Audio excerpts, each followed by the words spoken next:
He Chen pouted. But I can't. If Mom finds out, she'll give me a hard time. He Huan snorted. Then just don't tell her. She's not stupid. She'll figure it out eventually.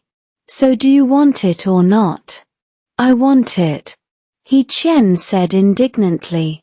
Fine, I'll take another scolding from Mom. I can handle it. He Huan chuckled.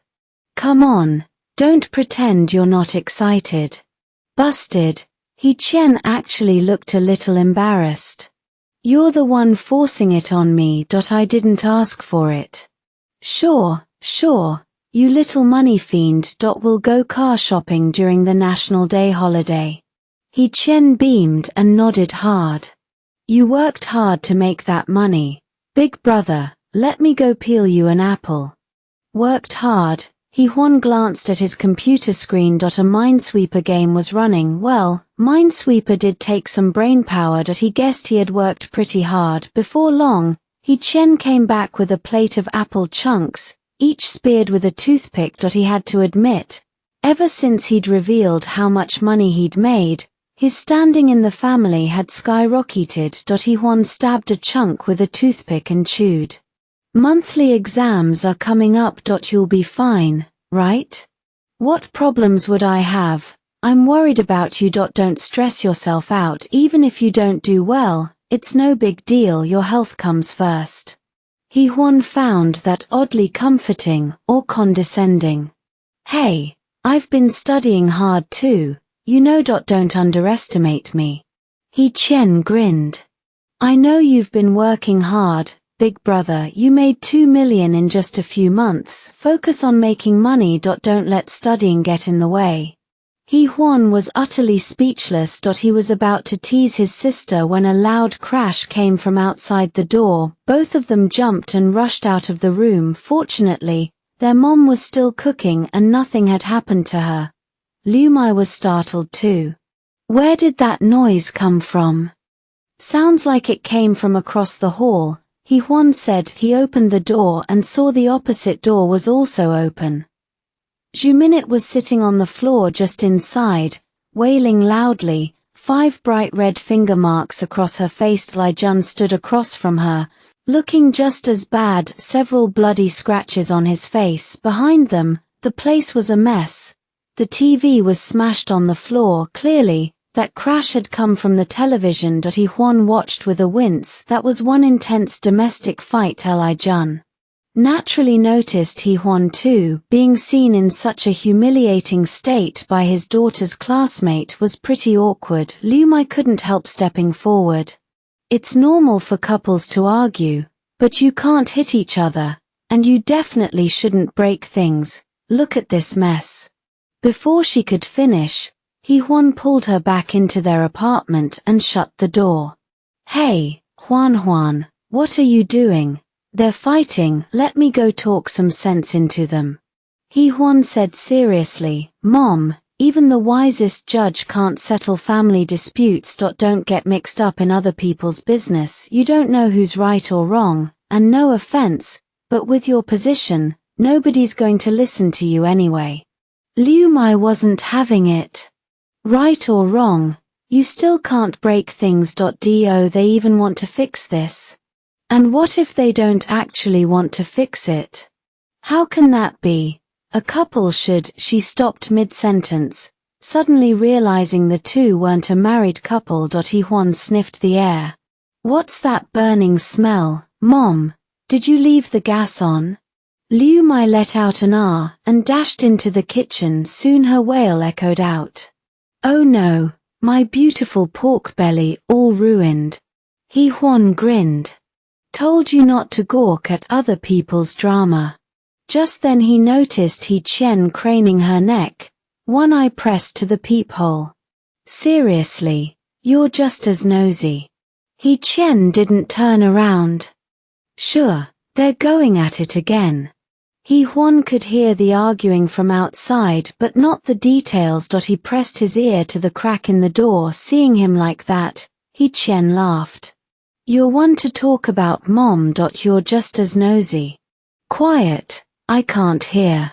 She fell silent, one eye glued to the peephole point, one listening, one watching. Quite a ridiculous scene out in the hallway. Lee Jun had no idea he had two eavesdroppers behind the door across the hall. He pointed at Ju Minute and shouted, "How long have you been with me?" "A few months." "I'm giving you 50,000 and you're still not satisfied?"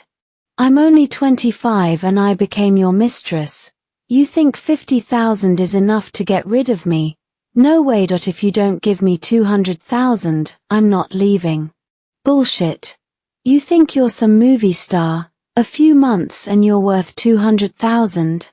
You dumped me. You have to compensate me for my wasted youth." "Dumped you?" Lee Jun sneered.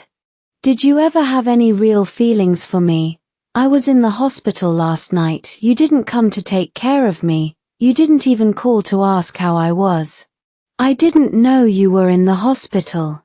Didn't it occur to you to call when I didn't come home all night?" "I fell asleep early." "Ju Minute, we're both adults.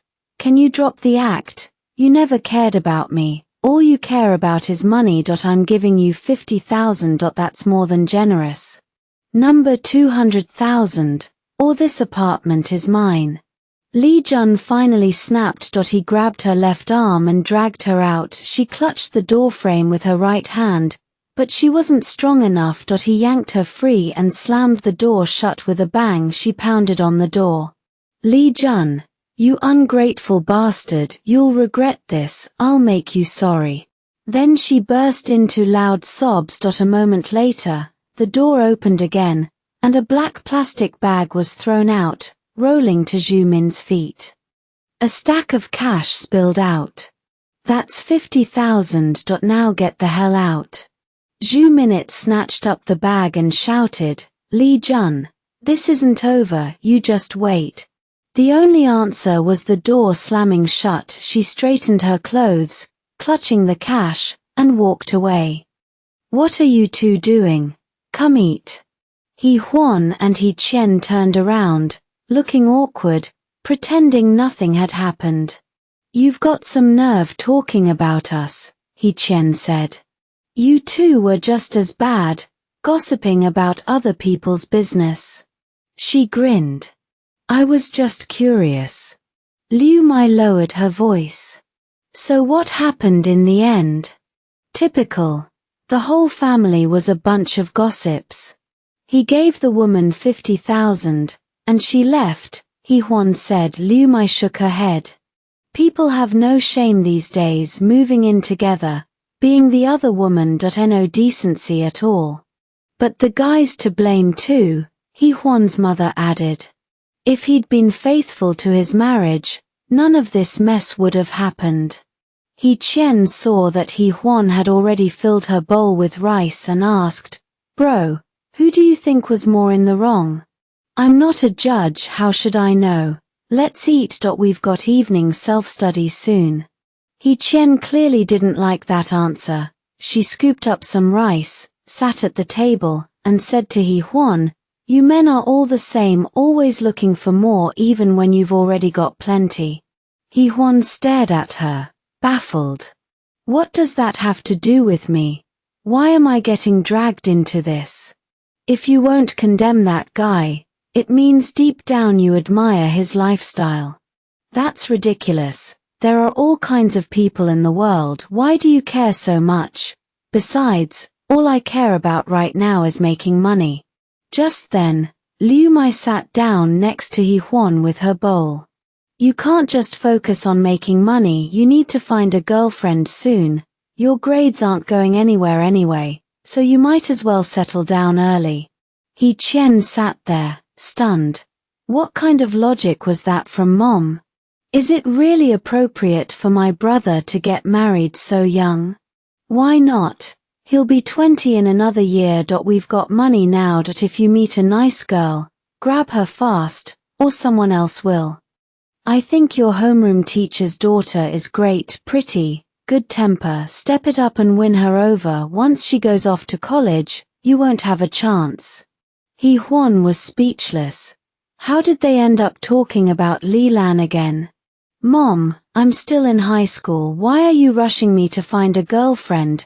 Besides, Leland and I really aren't a good match. I promise I'll find you an even better daughter-in-law later. Don't just talk about it, get on with it.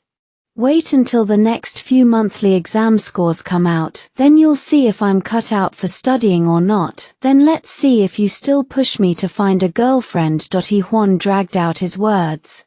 I know once I graduate high school, I'll start looking. Qian was listening with her bowl in hand, stunned. When Liu Mai's gaze landed on her, she jumped. I have to find one too? Hell no. Liu Mai and Huan said it almost at the same time. Your grades are too good, you need to focus on studying, absolutely no dating. Qian finally relaxed. Men are all the same. I'm not dating anyone. Huan and Liu Mai both stared at her. What kind of toxic thinking is that? Liu Mai said, not dating isn't the answer either. You'll have to get married and have kids someday. Mom's right. Don't start a gender war at your age. When you get to college, go find someone. Qian mimicked Huan's tone. I know. After dinner, the siblings headed back to school. As soon as Huan walked into the classroom, he saw Cao Xin coming toward him holding a red 100 yuan bill. Huanzi, here's your 100 back. I told you not to worry about paying me back. One thing's one thing. I can't just take your money. Huan took it with a smile. Alright. If you're short on living expenses again, come find me. Man, that's good to hear. You really are my brother. Feng Gan sidled over with a sly grin. Huanzi, I'm short on living expenses too. Be my sugar daddy. That got a round of laughter from everyone nearby. Someone shouted, Feng Gan, have some self-respect. You're not a stunner like Leland. What makes you think you deserve a sugar daddy? As luck would have it, Leland walked in right then. After what had happened with her dad, she absolutely despised mistresses. When she heard that, her face instantly went red. Zhong-san, if you don't know how to talk, shut your mouth. Zhong-san knew he'd messed up. He hung his head and didn't dare say a word. Li Lan was teacher Guo's daughter. If she ratted him out to her dad, he'd be done for. Feng Gan saw the awkwardness and tried to smooth things over. Class beauty Li, Zhong-san was just joking. No need to get so worked up. It's my fault, okay? Li Lan snorted. Feng Gan, don't act like you're any better, always running your mouth, playing the fool. You think you're funny? Feng Gan had no idea what was up with Leland today. Even when she got mad before, she never went after everyone like this. So he just followed Zhong-san's lead and kept his head down without saying a word. Huan and Feng Gan had been roommates before and always got along well. Feng Gan had never looked down on Huan for his bad grades, so seeing him get chewed out, Huan couldn't help but step in. They didn't mean it like that, they were just saying you're pretty. Leland's cheeks flushed slightly. Oh, she said, and went back to her seat. Huan was confused. Why was she embarrassed now? He went to brew his usual tea. After filling his cup with hot water and returning to his desk, he found an unopened bag of Westlake Longjing sitting there. He was about to ask where it came from when a soft voice beside him said, My dad asked me to give this to you. He said it's to say thanks. Your dad's kind of stingy, isn't he? Makes $500,000 a year and sends 2 ounces of tea.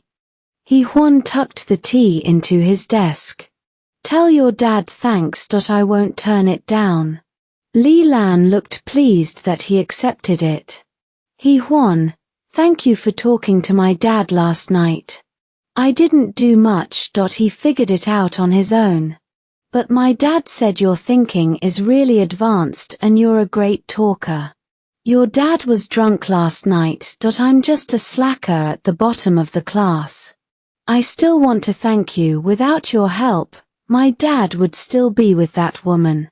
Actually, Your dad already knew that woman was only after his money. He just wouldn't admit it.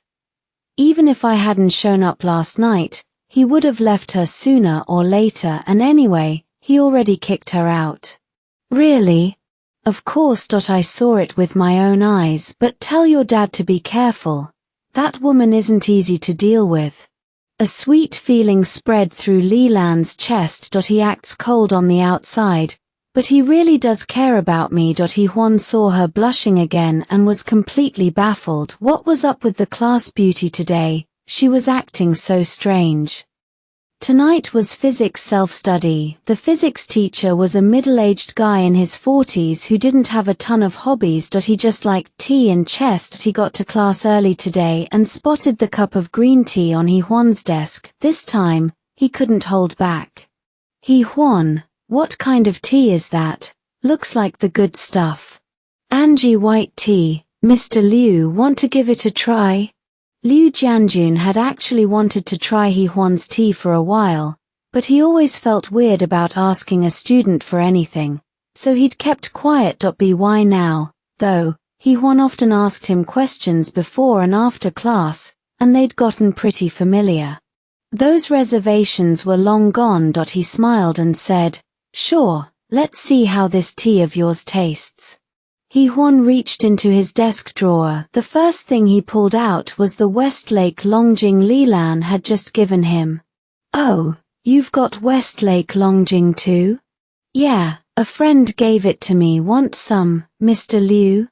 Liu Jianjun liked tea, but he usually only drank the cheap stuff, the kind that cost a few dozen yuan a catty. He said with interest, "Then let's go with the Westlake Longjing. It's famous for a reason. Let me see what all the fuss is about." Huan said, "Oh," and tore open the outer packaging. Liu Jianjun set his own cup in front of Huan.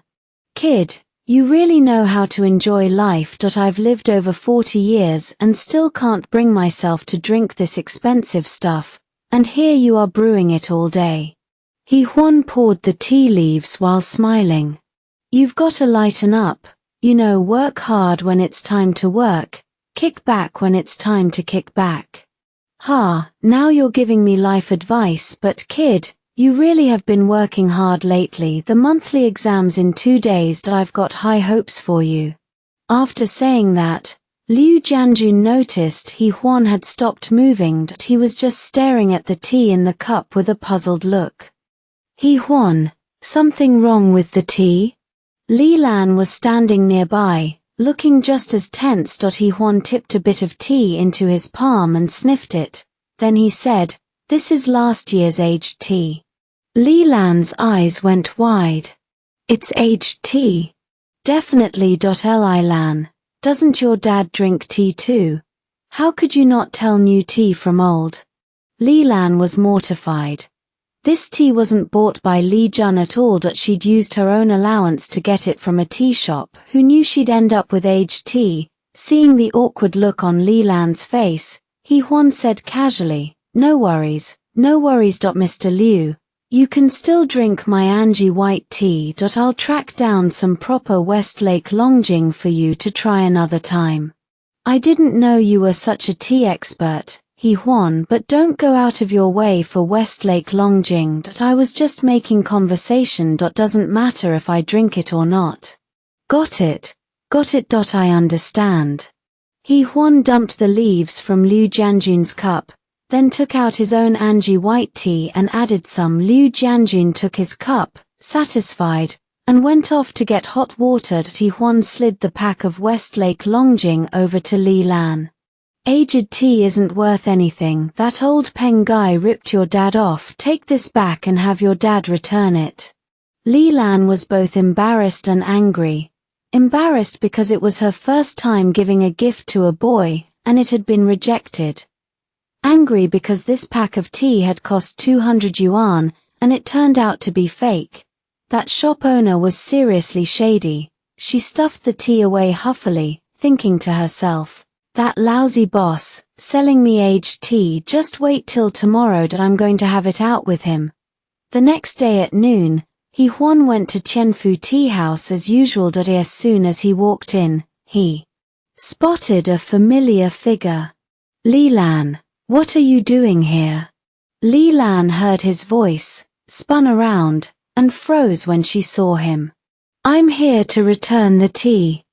What are you doing here?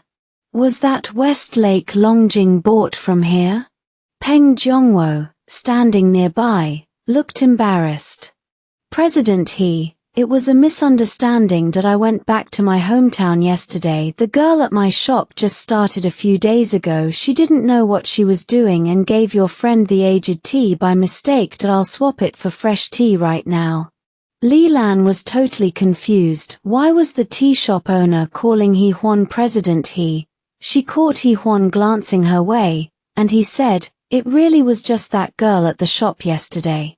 He Huan had met the new employee a few times and knew Peng Zhongwo was telling the truth. He shook his head. Boss Peng, the most important thing in business is your reputation. You should toss that aged tea. It's not worth ruining your store's name over a little old stock. I know, President He. Is this girl a friend of yours? She's my classmate. President He, how about this? I won't take back that 2 liang of aged tea. I'll also refund your classmate 100 yuan. Li Lan said, and you still owe me the 2 liang of fresh tea. Of course. Li Lan was genuinely surprised, so she was basically getting 2 liang of fresh tea and keeping the old tea for 100 yuan. Why was the boss being so easygoing? Peng Zhongwo quickly wrapped up the tea, handed it to Li Lan, and gave her back 100 yuan in cash. My apologies, Miss. It was my employee's mistake. Sorry for the trouble. Li Lan had expected a fight today, but since the boss was being so decent about it, she couldn't really complain. She took the tea and pulled He Huan outside. He Huan, what are you doing here? This is a tea house. I come here to drink tea, obviously. Then why did that tea shop owner call you President He? He calls everyone President. If he knew your last name was Li, he'd call you President Li too. That's just how businessmen are. Li Lan was speechless. She held out the tea to He Huan. Here, take this tea. He Huan didn't take it. Instead, he asked, Li Lan, you bought this tea with your own money, didn't you? Li Lan's face burned, but she managed a tiny, ham. I know you like tea, so I wanted to get you some. Thanks for looking after my dad that night. He Huan looked at her shy, flustered expression and felt a strange sensation rise in his chest. I asked this girl. Into me. No way. Absolutely no way. How could the proud class beauty ever like a slacker like me? He Huan thought about refusing, but he'd already agreed to accept the tea last night. Turning it down now wouldn't be right. More than that, though, he felt a quiet thrill inside. I end my past life. You couldn't care less about me. I end this life. You're giving me tea. Talk about a complete reversal of fortune. Thanks for the tea, but I'm going to hang around here for a while. Could you just put it in my desk drawer? Li Lan was delighted he hadn't refused and quickly agreed. She wanted to say more, but suddenly 2 cars pulled up in front of the shop. She'd seen enough of the world to recognize the logos. A Land Rover and a Mercedes-Benz. The kind of cars only rich people drove back then. 2 middle-aged men got out, smiling broadly, and greeted He Huan. Brother He, you're here early today. Li Lan was stunned. How could a high schooler be on such friendly terms with these businessmen? As if reading her mind, He Huan said, they're my tea buddies. He Huan greeted him with a smile. Mr. Tang, Mid-Autumn Festival just wrapped up and you're already rushing back to Dazhe? Of course, the construction site's still buried in work. If I left it all to old Han, he'd drown. Tang Shengji glanced at Li Lan, curiosity plain on his face. And who's this young lady? My classmate. Tang Shengji laughed. Ah, so you brought your girlfriend along today? Li Lan's face flushed with embarrassment, though for some reason, a quiet, secret pleasure stirred inside her. Mr. Tang, you've got the wrong idea, Huan said. She came to buy tea and we happened to run into each other. He turned to Li Lan. Li Lan, if you're done here, you can head back. I've still got a few things to take care of.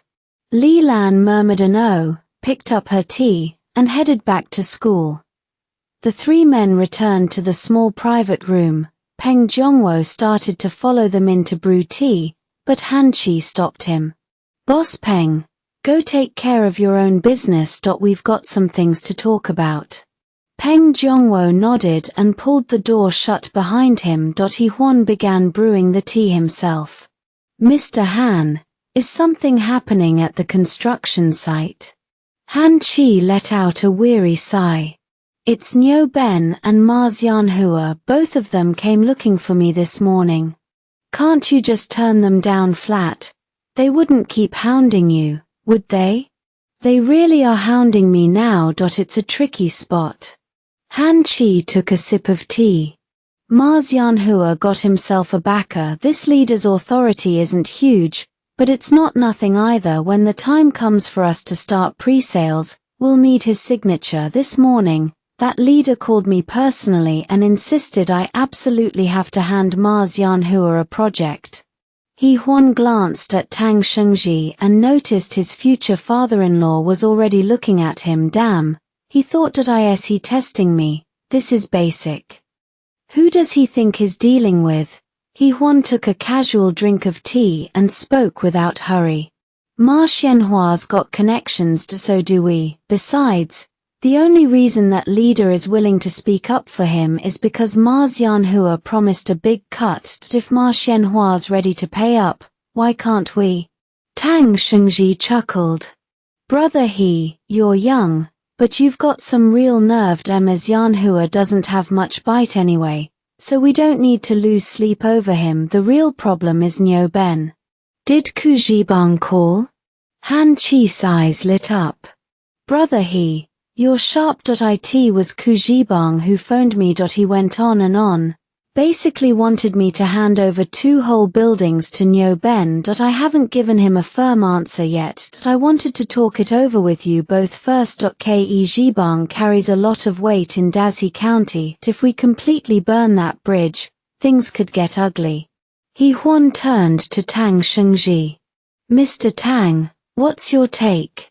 Tang Shengji thought for a moment. I've met Ku Zhibang a few times. Is arrogant and tough to get along with, no doubt about that. My suggestion is to refuse him first and see how he reacts. If he starts playing hardball, then we'll probably have to toss him a building. Huan wasn't surprised. His future father-in-law's default setting was always to play it safe. His favorite motto was harmony makes money.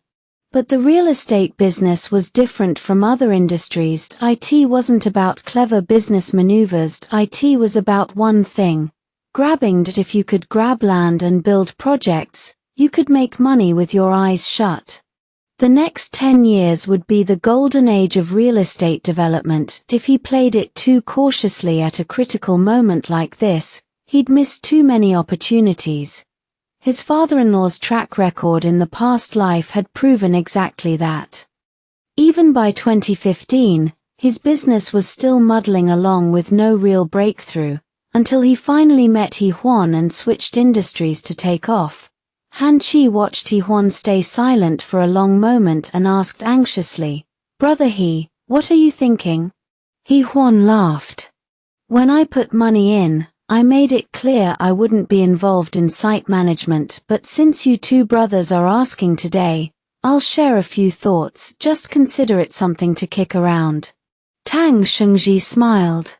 Brother no need to be modest. A lot of your ideas are ahead of the curve. We're a team, so naturally your opinion matters. Since you put it that way, brothers, allow me to ask a few questions first. First question.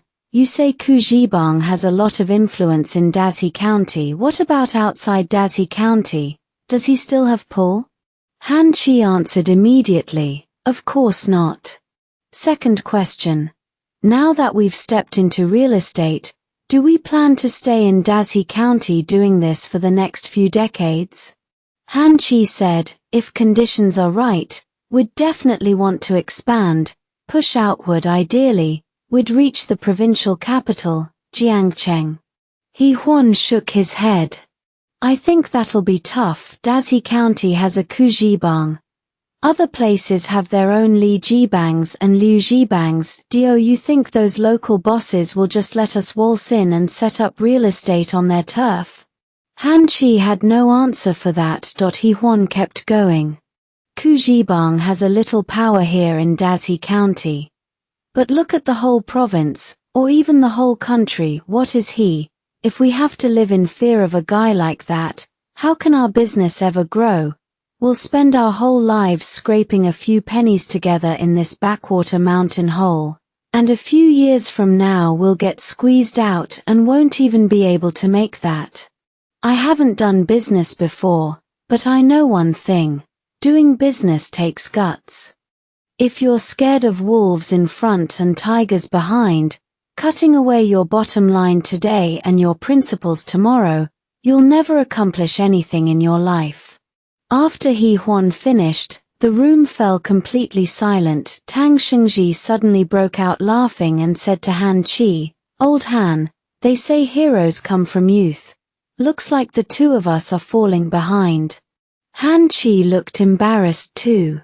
Exactly. I don't know if it's age, but our courage keeps shrinking while our worries keep growing.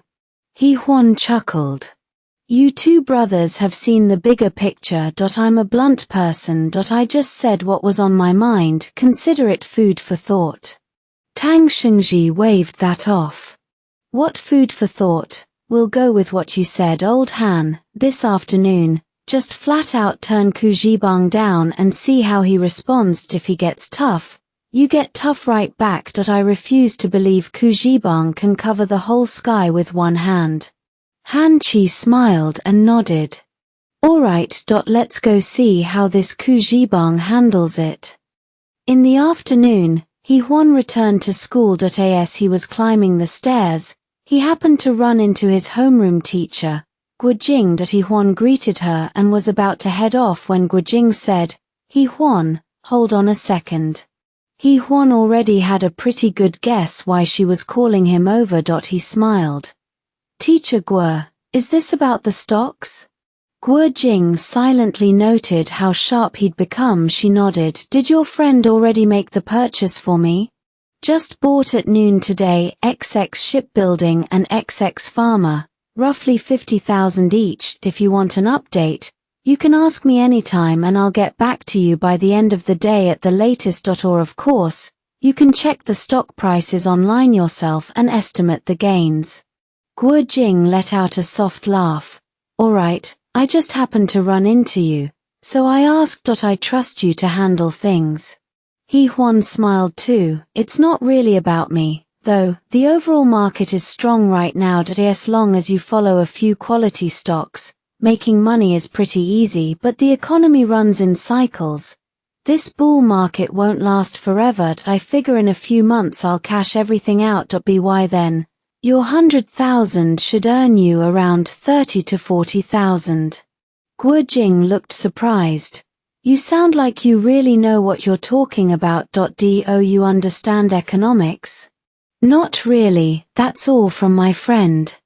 Guojing chuckled. If you can help me earn 30 or 40,000, I'll definitely treat you to a meal. In that case, the meal's a sure thing, Teacher Guo. They parted ways at the classroom door. One headed to the office, the other to the classroom. The moment Huan took his seat, Li Lan said, What were you talking about with my mom that made her laugh so much? Huan noticed Li Lan had been talking more lately. Before, she never would have started a conversation with him. I bought some stocks for your mom today. We were just chatting about that. Everyone in our class either avoids my mom or pretends not to see her when they run into her.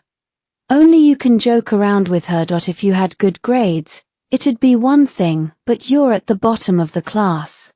Maybe I'm just braver than most. Just a few days ago you said you were too timid to talk to pretty girls, now you're brave. Leland blinked. You've changed a lot. You're a high schooler, but you talk and act like an adult. It's weird. You're weird too, okay? Where's that Sunder attitude? Now you're as chatty as Huan. Huan opened his teacup. A poor kid grows up fast. What's so weird about that? You're not poor. Since when does a poor guy drink such good tea? Huan reached into his drawer but didn't feel the tea leaves. He was confused when Leland said, Do you want Angie white tea or Westlake Dragon Well? Either's fine, but where's my tea? Just as he was wondering, Leland pulled out a pack of Westlake Dragon Well from a paper bag on the side of her desk. Your drawer was a mess, so I put all your tea in this bag. Take it from here. From now on, it's cleaner. Huan stared at her, a bit dazed. What was up with the class beauty? Why was she being so considerate? Leland noticed he wasn't speaking and said softly, Do you not like your tea being kept with me? Huan snapped out of it. No, it's fine here. Leland smiled faintly and tore open the Dragon Well package. Try this tea I bought, see if you like it. She pinched some leaves and was about to drop them into his cup. Huan quickly said, I can do it myself.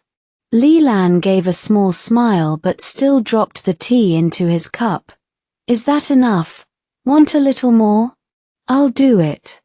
Before he finished, Leland added another pinch. That's enough. Any more and it'll turn bitter, Huan said quickly. Then go get hot water. Try how it tastes. Huan hurried to the water dispenser. Honestly, this overly warm version of Leland was way too unfamiliar. He filled his cup and set it on his desk. Leland rested her head sideways on the desk, quietly watching the tea leaves bloom in the hot water and slowly sink to the bottom. Huan could feel her gaze and his mind was racing. Did Leland like him? He wasn't sure, but there was at least some fondness. Why else would she be so warm and attentive, even thinking to give him tea? The only reason had to be that night at the hospital when he helped take care of her dad. What am I going to do?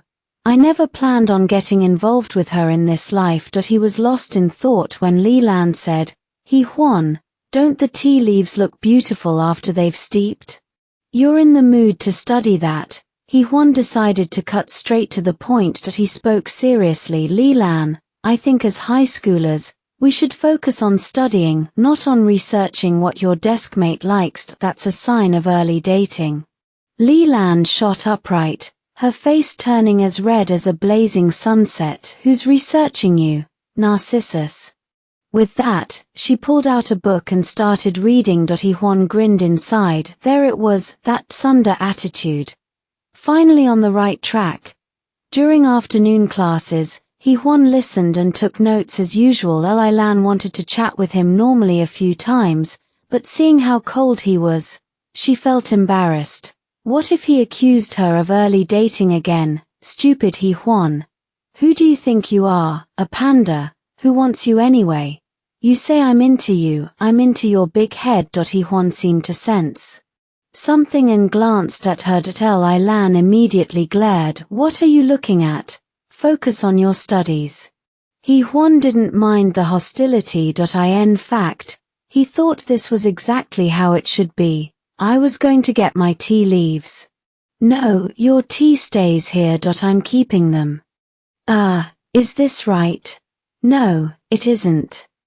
After school let out that afternoon, Huan and his sister were walking home when his phone rang. He answered, and Han Chi's gruff voice came through. Brother got a minute? Yeah, go ahead. I called Ku Jibang this afternoon and told him flat out that Nyo Ben can't work on our site. Weird thing is, he barely reacted. Huan was a little surprised too. Maybe he was just testing the waters, or he doesn't think much of our project, or he's plotting something behind our backs. Honestly, Manager Tang and I are both scratching our heads. Ke Jibang's not somebody you can push around. Could be he's scared of us, 2. We don't have a major conflict, so maybe he figures it's not worth escalating. Whatever his reason, it works out for us. Han Chi chuckled. You've got great instincts, brother. He. If I'd caved and agreed, would be letting a wolf into the henhouse right now. Come on, don't flatter me. I'm all talk. Huan heard the rumble of machinery in the background. Are you at the site? Yeah, keeping an eye on things. You're a shareholder too, brother. Why don't you swing by and give some guidance? Huan laughed. No point. I don't know a thing. The only thing I'm good for is manual labor, and I can't even get my hands dirty right now. Han Chi burst out laughing. You think I'd put the boss on a shovel? Alright, I'll see if I get some free time around National Day. Right now I'm cramming for monthly exams. After he hung up, Chen grinned. Bro, you're so awesome. Why bother with exams? School's just slowing down your money-making. Don't be ridiculous. Money can be made anytime. Studying has to happen now, at this age. Bro, no offense, but what do exams actually do for you? Heh, just wait till this month's results come out. I'll blind your dog eyes. Phut, you're the one with dog eyes. The siblings bantered all the way home. Liu Mai was cooking in the kitchen when she heard the door open. She called out, Huan, Qian, just a few more minutes, dinner's almost ready. Chen looked surprised. Mom, why isn't it ready yet? Liu Mai couldn't hold back a smile. I got some good news, so I stayed a little longer at the shop. Huan was curious too. What good news? You look thrilled. Still stir-frying, Liu Mai said. Guess. Chen said, did Uncle pay back the money? Liu Mai's smile froze. She scolded, you did that on purpose, didn't you? Bringing up the one thing you shouldn't. Chen stuck out her tongue. Then what else could be good news? Huan looked just as clueless. He couldn't think of any good news either. Seeing both kids stumped, Liu Mai said proudly, today my boss agreed to give me 100 yuan raise. Both siblings looked thoroughly unimpressed. All that suspense for a raise, and only 100 yuan. Chen couldn't help herself. Mom, are you still living 2 weeks ago when we worried about every meal? We're rich now. What's $100? My brother makes hundreds or even thousands in the stock market in a single day, plus his investing in real estate. Liu Mai glared at Chen. 100 yuan isn't money. You've had a few good days and now you turn up your nose at 100. Chen pouted and darted off. She didn't say a word, but her whole attitude screamed that 100 yuan wasn't worth a second glance. Suddenly Huan said, Mom, would you want to open your own shop? Me? Open a shop? Yeah, I'll buy you a storefront. You'd be the boss, sell clothes, shoes, snacks, even run a restaurant, whatever you want. Liu Mai didn't hesitate. I can't do that. I don't know the first thing about being a boss. Ordering inventory, keeping the books, how would I handle all that? You can hire people. Your boss at the men's clothing store has 3 or 4 employees, right? No, it still wouldn't work. I've never done business. What if I lose money? Then we lose money. Business has its ups and downs. That's totally normal. How can that be okay? Making money is so hard. Huan, I don't have much talent. I'm perfectly fine just getting a fixed salary every month. Huan felt helpless. His mom didn't want to rest, and she didn't want to be a boss. She was born to be an employee. Chen grinned from the side. Bro, how about opening a shop for me? I want to sell milk tea and rake in cash. Liu Mai jumped in. You're a student. When would you have time to run a shop? You just want to waste your brother's money. I don't have time, but I can hire someone. Who would you hire? You. Mom. I'll pay you 2,500 a month to be my store manager. Bullshit. If I'm working for you, I might as well be my own boss. Either way, your brother's footing the bill. But you don't want to be the boss. Liu Mai was so furious she didn't know what to say. He Chen didn't let up. Mom, I'll give you 3,000 a month. Ask around your block what boss pays that kind of money. Liu Mai grabbed a spatula and took a mock swipe at He Chen, who was already running away. You're asking for it, you want your own mother to work for you. He Huan laughed. Mom, I'm serious. Running a business really isn't that hard. I in the service industry. As long as you provide good service, you'll do fine. Plus, being your own boss means no one telling you what to do, and flexible hours. Even if we lose money, it's okay, I've got plenty now. He Chen came back over, grinning. Mom, if you don't agree, I'll say yes. Liu Mai shot her a fierce look, and He Chen scurried away again. Huan, my boss has treated me pretty well. I'd feel bad just up and leaving. Let me think about this business idea a bit longer. Getting Mom to soften was already half the battle. He Huan smiled. Sure, no rush. After dinner, the siblings headed back to school for evening self-study. On the way, He Chen suddenly said, Bro, I really want to open a shop. He Huan was taken aback. You're serious? Of course, milk tea is catching on everywhere. I think a milk tea shop would make a killing. No way. You're too young. What kind of shop are you even picturing? You're only 2 years older than me, and you've already made millions, and you're into real estate. I can't even open a shop. He Huan's head ached. For now, focus on studying. Once you've finished the college entrance exam, I'll help you open a shop, but only if you get into a good university. At least a top-tier school. What? I have to wait 3 years. If you don't want to, fine. I'm not forcing you to spend my money. I want to. Who said I don't? He Chen beamed. Bro, can you buy me the storefront first? He Huan rolled his eyes. Geez, you really are a moneygrubber. On September 30th, the day before National Day, Dazi County, a 4th-tier small town, was already swarming with traffic and noisy crowds. It was pure chaos. But inside Dazi No. 1 High School, dead silence hung over the campus. Every student sat hunched over a desk, pen in hand, grinding through an exam paper. In one exam room, a proctor frowned as she watched a student yawn. The sight ticked her off. This kid's so full of it, she thought. This English exam is supposed to be brutal. Everyone else has their head down, and this one's either staring into space, yawning, or sipping tea. Did he finish already? Down below, He Huan was just as irritated. He had no idea why that female teacher kept staring at him. He didn't know her, and he wasn't cheating. Maybe he was just too good looking? When the bell finally rang, He Huan was the first to slap his paper down. Before he could even step outside, a voice called out from behind, Huanzi, wait up. He Huan turned and saw Feng Gan. He grinned. Why the long face? You bomb it again? Man, you say that like it's nothing. That was the hardest English test I've ever taken. I didn't recognize half the vocab. I don't know which genius put that thing together. The teacher gathering the papers behind them stiffened and shot back, always with the excuses that if you can't study well, don't blame the exam writer. Feng Gan blinked. He'd just been blowing off steam, and somehow he'd gotten himself chewed out.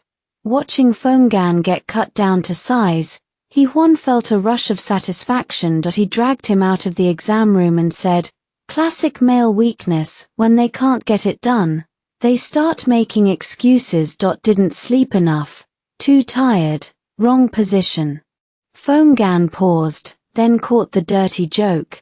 Holy crap, Huanzi, you're roasting me. I can piss 3 meters into the wind. Yeah, and you'd probably still end up with wet shoes. The two of them laughed and joked their way back to the classroom. Plenty of their classmates were already dragging desks back into place since the seating had been scrambled for the exams.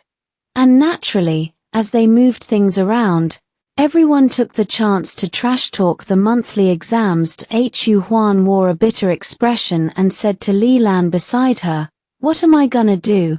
I totally tanked this thing that I left 2 big science questions blank, and English was insane that I'm probably gonna drop out of the top 20. Why are you panicking? You're not the only one who thought it was hard. Everyone did. I didn't even finish the last big science question. Don't stress, we're all in the same boat." Huan pointed at Huan and Feng Gan, who had just walked through the door. Same boat? Then why are those 2 smiling like idiots? Li Lan rolled her eyes. They're just clueless, ignore them. That's not clueless, Feng Gan said, strolling over to the 2 girls. If everybody found it hard, then it's the same as nobody finding it hard. You gotta keep a good mindset to play above your level. TCH, the exams are already over. What good is a mindset now? Huan turned to Huan and smiled. Huan, how'd you do this time? Tell me so I can feel better. Feng Gan jumped in. What? You already forgot last time. Wanna do a handstand again? Huan's face flamed red. That's none of your damn business. Huan's is my bro, he'll save me a front row seat. Get lost. Huan snatched a book from her desk and hurled it at Feng Gan's head. Feng Gan saw it coming and ducked out of the way. Huan watched the 2 clowns and said with a smile, "Huan, not gonna lie, I'm pulling at least 450 this time." For 50 wasn't crazy high, but for Huan, that was a jump of 40 or 50 points. Sure, Huan said, but deep down she half believed it. Everyone had seen how hard Huan had been grinding. While they were talking, Kaoshin trudged by, looking totally deflated. Feng Gan cracked a joke. "Hey, old cow, what's up? So you didn't do great, that's normal for you. What's with the face?" Kaoshin forced a crooked smile. "I'm not making a face." He was about to keep walking when Huan suddenly spoke up. "Where'd you get that bruise? You fall or something?" Kaoshin's hand flew up to cover his eye. He stammered, "It's nothing, nothing. Just fell. I'm gonna go sit down now." Huan frowned, about to press further, but suddenly the whole room fell quiet. Their homeroom teacher, Teacher Guo, had walked in. She probably knew the students were itching for the holiday break, so she simply scrawled each subject's homework onto the blackboard, gave a few reminders, and dismissed them. As she stepped out, she spotted a student she didn't recognize loitering at the door. "Who are you looking for?" "I need to talk to Kaoshin." Teacher Guo frowned.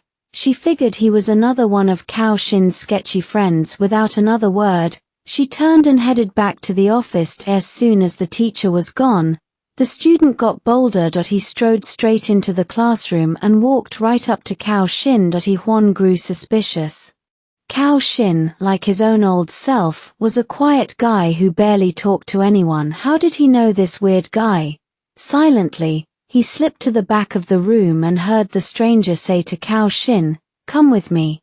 Nice and quiet, or you'll regret it."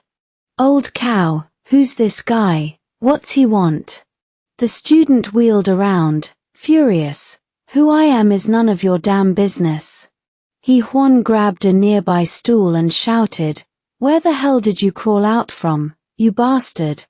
Coming into our class to start trouble."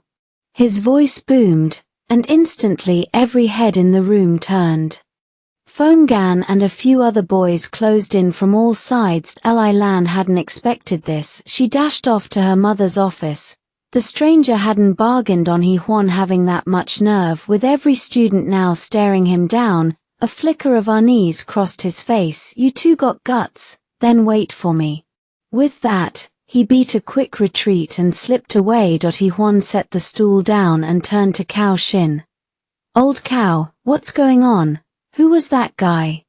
Kaoshin sighed and was about to explain when they saw their homeroom teacher rushing toward them. Li Lan leading the way. She scanned the room. When she didn't spot any unfamiliar faces, she finally relaxed. Teacher Guo fixed her gaze on Kaoshin. "What just happened here?" Kaoshin couldn't lift his eyes. He kept his head down and stammered, unable to get a word out. Huan, you tell me what happened. Huan opened his eyes wide and put on his most innocent look. Teacher Guo, nothing happened. That guy had the wrong person and took off. Teacher Guo could tell Huan wasn't being straight with her, but with him refusing to spill it, there wasn't much she could do. Fine, you should all head home early. Guo Jing left, and the other students filed out the school gate behind her. Huan and Fenggan grabbed two nearby chairs and sat down. Old cow, what happened? Kaoshin let out a long sigh. Around noon, I was at the Star Internet Cafe. Fenggan cut him off, his eyes wide. You went to the cafe during midterms? Kaoshin's face went red. Huan said, it's fine, keep going. What happened at the cafe? I was gaming. My mouse knocked over a drink I'd set next to me. It spilled all over this guy's clothes. He went off, totally unreasonable, demanding I pay him $100. I said no way. We went back and forth a few times. The shop owner broke it up and kicked us both out. I figured it was better to squash it, so I offered him $50. He wasn't having it. Said he wanted another $50. That's when we started throwing hands. He did that to your face? Yeah. I got lucky. Some adults walked past and he let me go. Said if I don't pay up, he'll bring in guys from outside to work me over. Kaoshin's face was full of regret by the time he finished. Huan patted his shoulder. Don't sweat it. Guy's just some punk. How bad can it be? You know his name? No. Know what class he's in? No. Then how does he know you're in class 5, senior year? He tailed me back to the classroom at noon. Huan found the whole thing ridiculous. The guy had shown up looking for him, and Kaoshin didn't even know his last name. Alright. He didn't get what he wanted this time, so he'll definitely be back. Let me walk you to the station first. You should go home today. Fenggan spoke up. I'll go with you, strength in numbers. But he said he'd bring outside guys. Fenggan's courage faltered. He'd been a top student all his life and had never dealt with anything like this. Huan's smile turned cold. He can call his people, so can I. He pulled out his phone. His first thought was Han Bin, that young big shot. But he didn't have his number, so he called Han Chi instead. When Han Chi heard Huan wanted his son's contact info, he was thrilled. Didn't ask a single question. Just handed over the number right away. Huan dialed Han Bin. A woman's voice picked up, light and pleasant. Who is this? For a second, Huan thought he'd misdialed. I'm looking for Han Bin. Is he around? Oh. He's playing basketball. Hang on, I'll grab him. Out on the school court, Han Bin was mid-shot when his girlfriend Zhu Xiaohan shouted, Han Bin, phone for you. The ball left his hands, clanked off the rim, and bounced away. Nothing pissed Han Bin off more than getting interrupted during a game or a match. Who is it? He barked. He didn't say let me check. A moment later, Zhu Xiaohan yelled again. Says his name is Huan. Han Bin's heart jumped. He waved off his buddies. Hold up. I gotta take this. He jogged over to his girlfriend, cleared his throat, and took the phone. Hey, brother Huan. What's up?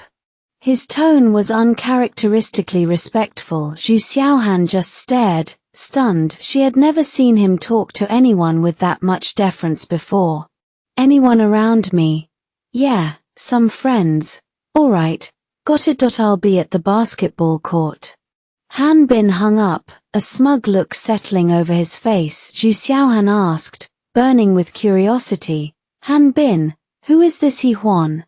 He's a big shot. He's on his way. Don't say anything dumb.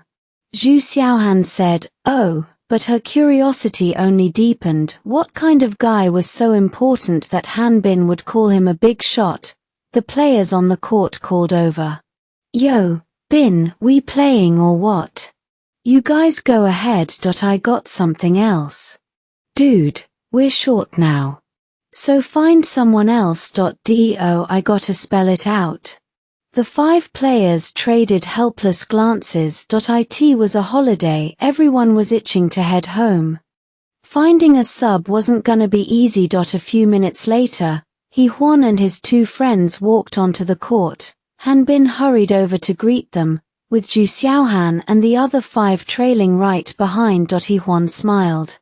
Yo, Han Bin, you play ball? Course, just messing around. Brother Huan, what's going on? What's the deal? Huan glanced at the crew behind Han Bin. These guys solid. Don't worry, all my brothers. Han Bin pointed at Zhu Xiaohan. This is my girl. Huan took one look at Zhu Xiaohan. She was strikingly pretty. He got straight to it. My friend here's in a bit of trouble. I was hoping you and your boys could back us up. Han Bin had seen Cao Shin once before, so his face rang a bell. What kind of trouble? You need us to throw down? Yeah. Han Bin's face lit up. Huzi, get on the horn. Tell Nyo Ben and the crew to get over here. Zhu Xiaohan tugged his sleeve from behind and whispered, You're gonna fight again. If your dad finds out, he'll kill you. Han Bin frowned. Didn't I tell you not to run your mouth? You even know who Brother Huan is? Cao Shin and Feng Gan traded puzzled looks. They'd been roommates with Huan for over a year. What was so special about him? Feeling everyone's eyes on him, Huan shrugged. I'm nothing special, just a regular guy. Han Bin, we might not even have to fight today. We already have enough people here and no need to call more. He laid out the whole story of Cao Shin's run-in, finishing with, We don't even know the kid's name or when he'll showed. I just wanted to ask you guys to help walk my friend to the station. Han Bin snorted. That punk better show his face. See if I don't slap him. Stupid. Talk about acting tough on my turf. The others all chimed in. Cao Shin was genuinely moved. Thank you, seriously, thank you all. Han Bin waved it off. Forget about it, brothers, right? Next time something like this goes down, just drop my name. Han Bin. At the school gate, Chen stood waiting, bored out of her mind. She'd been hoping, and finally, Huan appeared. Bro, why are you so late? That was when she noticed the crowd around him. She recognized one face. The rich kid from Daohua town. She couldn't remember his name.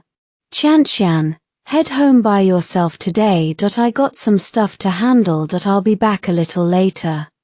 Chen said, Oh. Then she asked, Is everything okay? Don't worry. I'm fine, just be careful on your way back. Alright, come home soon.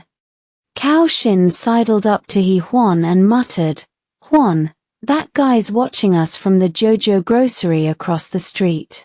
Everyone tensed and started to turn their heads. Huan kept his eyes forward. Don't look. Don't spook them. Old cow, how many? Looks like 3 or 4. They're already crossing the street. Huan did a quick count. 0.9 of them, 0.4 of them. The numbers were solid. Chen's voice tightened.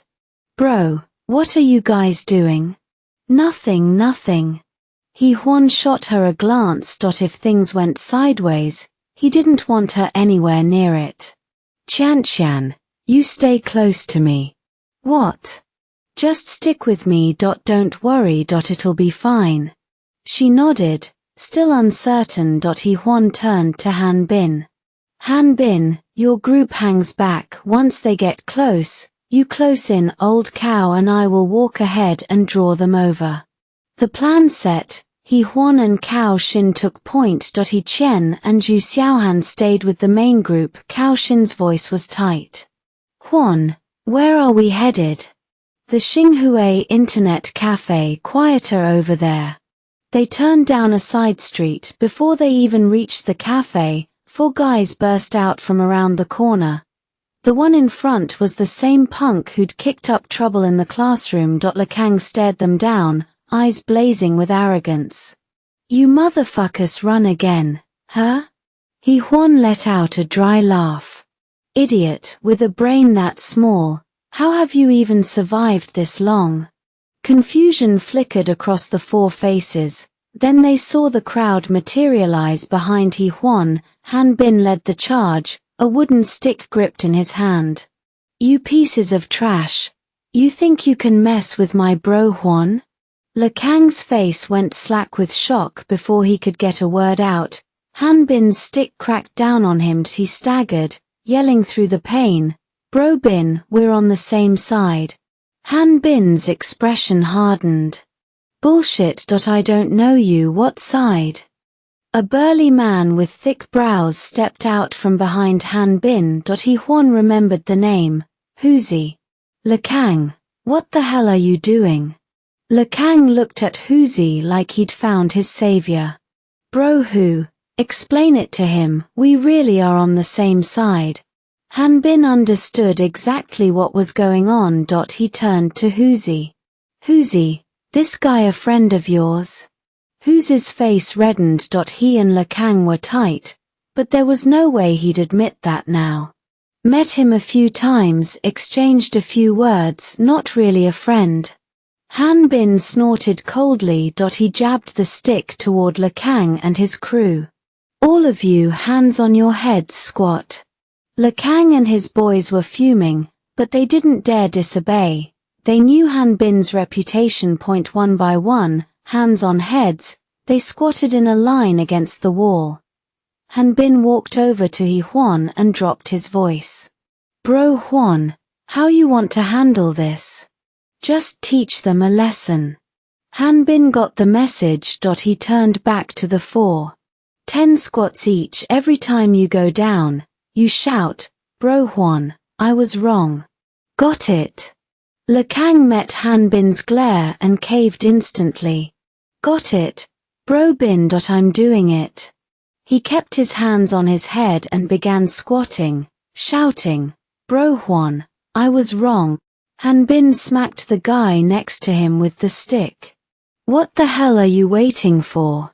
The guy ground his teeth, staring daggers at Lekang. If it weren't for him, none of this would be happening, but regret was useless now. The stick hurt like hell. Face be damned. He started squatting too. The other two followed. The four of them bobbed up and down like frogs, shouting, Bro Huan, I was wrong. Passers-by glanced over, baffled by the ridiculous scene. Han Bin didn't care in the slightest. Once they finished, he pointed the stick at them again. You idiots have any idea who Bro Huan is? Even I call him bro and you scumbags think you can step to him? Next time you're stupid enough to try, I'll skin you alive. He kicked Lekang in the ass. Now get the hell out. The four scrambled away like they'd been pardoned. Cao Shin, full of emotion, walked over to Han Bin. Thanks, Bro Bin. Seriously. Han Bin clapped him on the shoulder. You're Bro Huan's friend, that makes you my brother. You ever need anything, you call me. Cao Shin was a straightforward guy. He didn't know what else to say, so he just kept repeating, thanks. Huan said, Old cow, Brogan, you both live out in the townships. It's a long bus ride, head back first. The two nodded and left, but from that day forward, they felt like they were getting to know their old roommate all over again. Han Bin tossed the stick aside. Bro Huan, we should get going too. Hold up. Huan pulled a stack of cash from his wallet. He didn't count it, but it felt like around 2,000 yuan.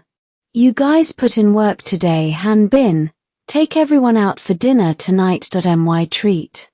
Han Bin stared. What kind of gesture was this? Even his own father had never been that generous.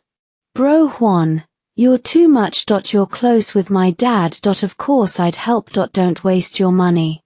Huan pretended to get angry. What, you think it's not enough? Or you think I can't afford to buy you guys a meal? Han Bin grimaced. It's too much money. I just don't think it's necessary. I'll cover dinner myself. Bullshit. I'm not letting you work hard and pay out of pocket. Take it. Stop being wishy-washy. Han Bin had no choice. He took the money. Bro Huan, come eat with us tonight. I'd like to, but I don't have time. You guys go ahead. Next time, we'll eat together. He turned to He Chen. Qian, let's go home. Han Bin led his crew off, but they'd only gone a few steps before He Huan called out again. One more thing. Han Bin turned back. What's up, bro Huan? Next time you guys play ball, count me in. It's been a while. Han Bin grinned. You got it.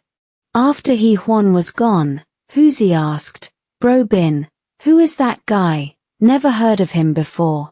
Han Bin said, he's the real deal. Anyone sees him from now on, you show respect.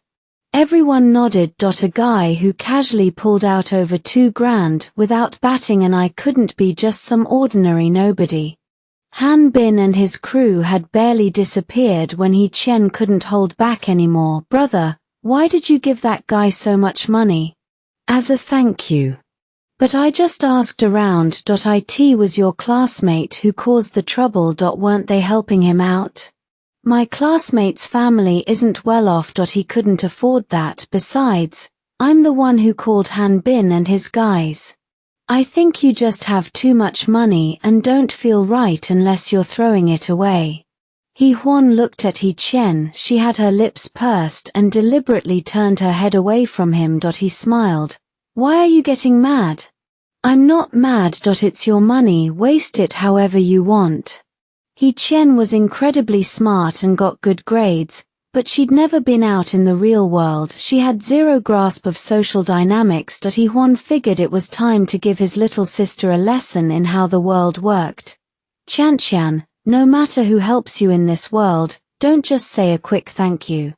Those two words are the coldest things out there. You move your lips, and suddenly all their kindness feels like something you were owed. So I can't even say thank you when someone helps me? You can, but you can't stop there. Small favor, buy them a bottle of water. Big favor, you give something of real value in return. Think of it like a bride price and a dowry. Someone gives you 10,000 in bride price, you match it with about the same in dowry. They give 100,000, you give 100,000 back. But if they give 388,000 and you hand over 3 quilts in return, how do you think that makes them feel? He Chen's face flushed. Who uses that as an example? He Huan grinned. Our society runs on social bonds. A lot of things work the same way. Fine, even if you're right, you didn't have to give that much. Yeah, it was a little much, but it's also about buying loyalty. Think about it. Next time I'm in trouble, aren't they going to jump in and help right away? Plus, I need to build some reputation at school. I want those thugs to hear my name and not even think about trying anything. Oh no, are you trying to turn into some kind of gang leader? No way. I'm a senior now. Once I graduate, no troublemaker at this school is going to dare mess with you. He Chen felt a rush of emotion, but she kept up her tough front. Someone like me, top of the class. I never get bullied. He Huan silently agreed. His sister got into Dazhi County No. 1 high school, ranked 36th in the entire county. Students like her were the teacher's pride and joy. Unless those punks had crap for brains, they wouldn't have the nerve to bully a star student like her. But what if one of them actually did have crap for brains? He Chen suddenly stopped in front of a street stall. They sold keychains and little trinkets. Curious, He Huan asked, looking to buy something? She picked up a piggy bank shaped like a little pig. Brother, do you think this is cute? Oh, you're starting to save. Of course. I hear you need a computer for college now. When I graduate, I'm going to use my own allowance to buy one. Her allowance, of course, came from He Huan. He waved his hand grandly. That tiny piggy bank is insulting. Get me the biggest one they've got. He Chen's eyes nearly squinted shut from smiling. She was about to say something when a voice came from behind. He Chen, what a coincidence, running into you on the street. He Huan turned and saw a boy in glasses with long bangs walking toward them. He wasn't exactly handsome, but his clothes were obviously high-end. Clearly from a family with money. He Huan frowned and glanced at He Chen. She was looking down, refusing to meet his eyes. Just what I was afraid of. Don't tell me this girl has a crush. His voice turned cold. Who are you? The boy frowned and peered at He Huan. I'm Lu Yaro, He Chen's classmate. Who are you? He Huan was puzzled. He often visited He Chen's classroom. Normally, her classmates should recognize him by now. Seeing He Huan's stern face, He Chen quickly said, Brother, Lu Yaro was my middle school classmate. Is not in my class now. Lu Yaro's wary look instantly switched to eagerness. Sorry, man, I didn't realize you were He Chen's brother. He Huan kept his face hard. What are you sorry for? Lu Yaro froze, not sure how to respond. He just stood there, awkward. He Chen could tell her brother was in a bad mood. She said to Lu Yaro, you should go. My brother and I are buying something. Lu Yaro immediately tried to score points. He Chen, I've actually got some cash on me. What do you want? That little piggy bank. He Chen snapped, I don't need your money. I have my own. Save your money. My family runs a small supermarket. I get enough allowance that I never spend it all. He pulled a wad of cash from his jeans pocket. Besides one red 100, the rest were 10s and 20s. Maybe 200 total. He Chen's face turned red with annoyance. What's wrong with you? I told you I have money. Who wants your measly spare change? Lu Yaro looked stunned. Measly. While he was still confused, He Chen pulled a cute little wallet from her pocket. It was stuffed full. The moment she unzipped it, the corner of a red 100 yuan note poked out. There had to be over 1,000 yuan. Lu Yaro was shocked. Wasn't He Chen's family poor? How did she casually have so much money? She bought the piggy bank herself. Seeing Lu Yaro still standing there, she said, and stop sneaking love letters into my desk. My brother said no puppy love in high school. Lu Yaro stammered, I didn't. I asked my classmates the day you dropped it off after school. You were right outside my classroom. And I recognize your handwriting. Lu Yaro's face fell. He was speechless. He Huan and He Chen ignored Lu Yaro completely and walked away. He Huan asked, curious, he actually wrote you a love letter. When did this happen? He Chen looked a little sheepish. The first night you came back home to stay. We went out to dinner with Mom. That was the very first day of his rebirth. He Huan remembered it clearly. I remember you got back really late from evening self-study that night. Exactly. I got some random love letter, and it annoyed me so much I just wandered the streets for ages before I could even go home. He Huan's face darkened. You told me you were in the classroom doing homework. He Chen looked mortified. Then she forced an awkward laugh. Brother, you're not mad, right? Of course I'm mad, you big liar. He Huan lunged at her playfully, but He Chen laughed and dodged away. When they reached their apartment building, a car horn suddenly blared behind them. He Huan stepped aside and grumbled, who's got no manners? If you're parking, find a spot. Don't block the whole entrance. Before he finished, Guo Jing stepped out of a Volkswagen. Sorry, Teacher Guo. I had no idea it was you. He Huan's expression turned painfully awkward, but he pretended everything was fine. Teacher Guo, what are you doing here? Guo Jing smiled. What a coincidence. He Huan, from now on, we're neighbors. Being neighbors with my own homeroom teacher, this is a nightmare. He Huan cursed inwardly, but forced a cheerful face. Teacher Guo, is your family moving in here? The place across from number 1 high was too old, so we relocated. Just then, Li Lan and Li Jun climbed out of the car too. Li Jun opened the trunk and called, "Hey kid, come help carry some stuff. I'll treat you to a drink tonight." Man, he really doesn't see me as an outsider. The trunk and both seats were crammed with all sorts of things, mostly clothes for the family. Huan and Chen hauled several bags of clothes upstairs.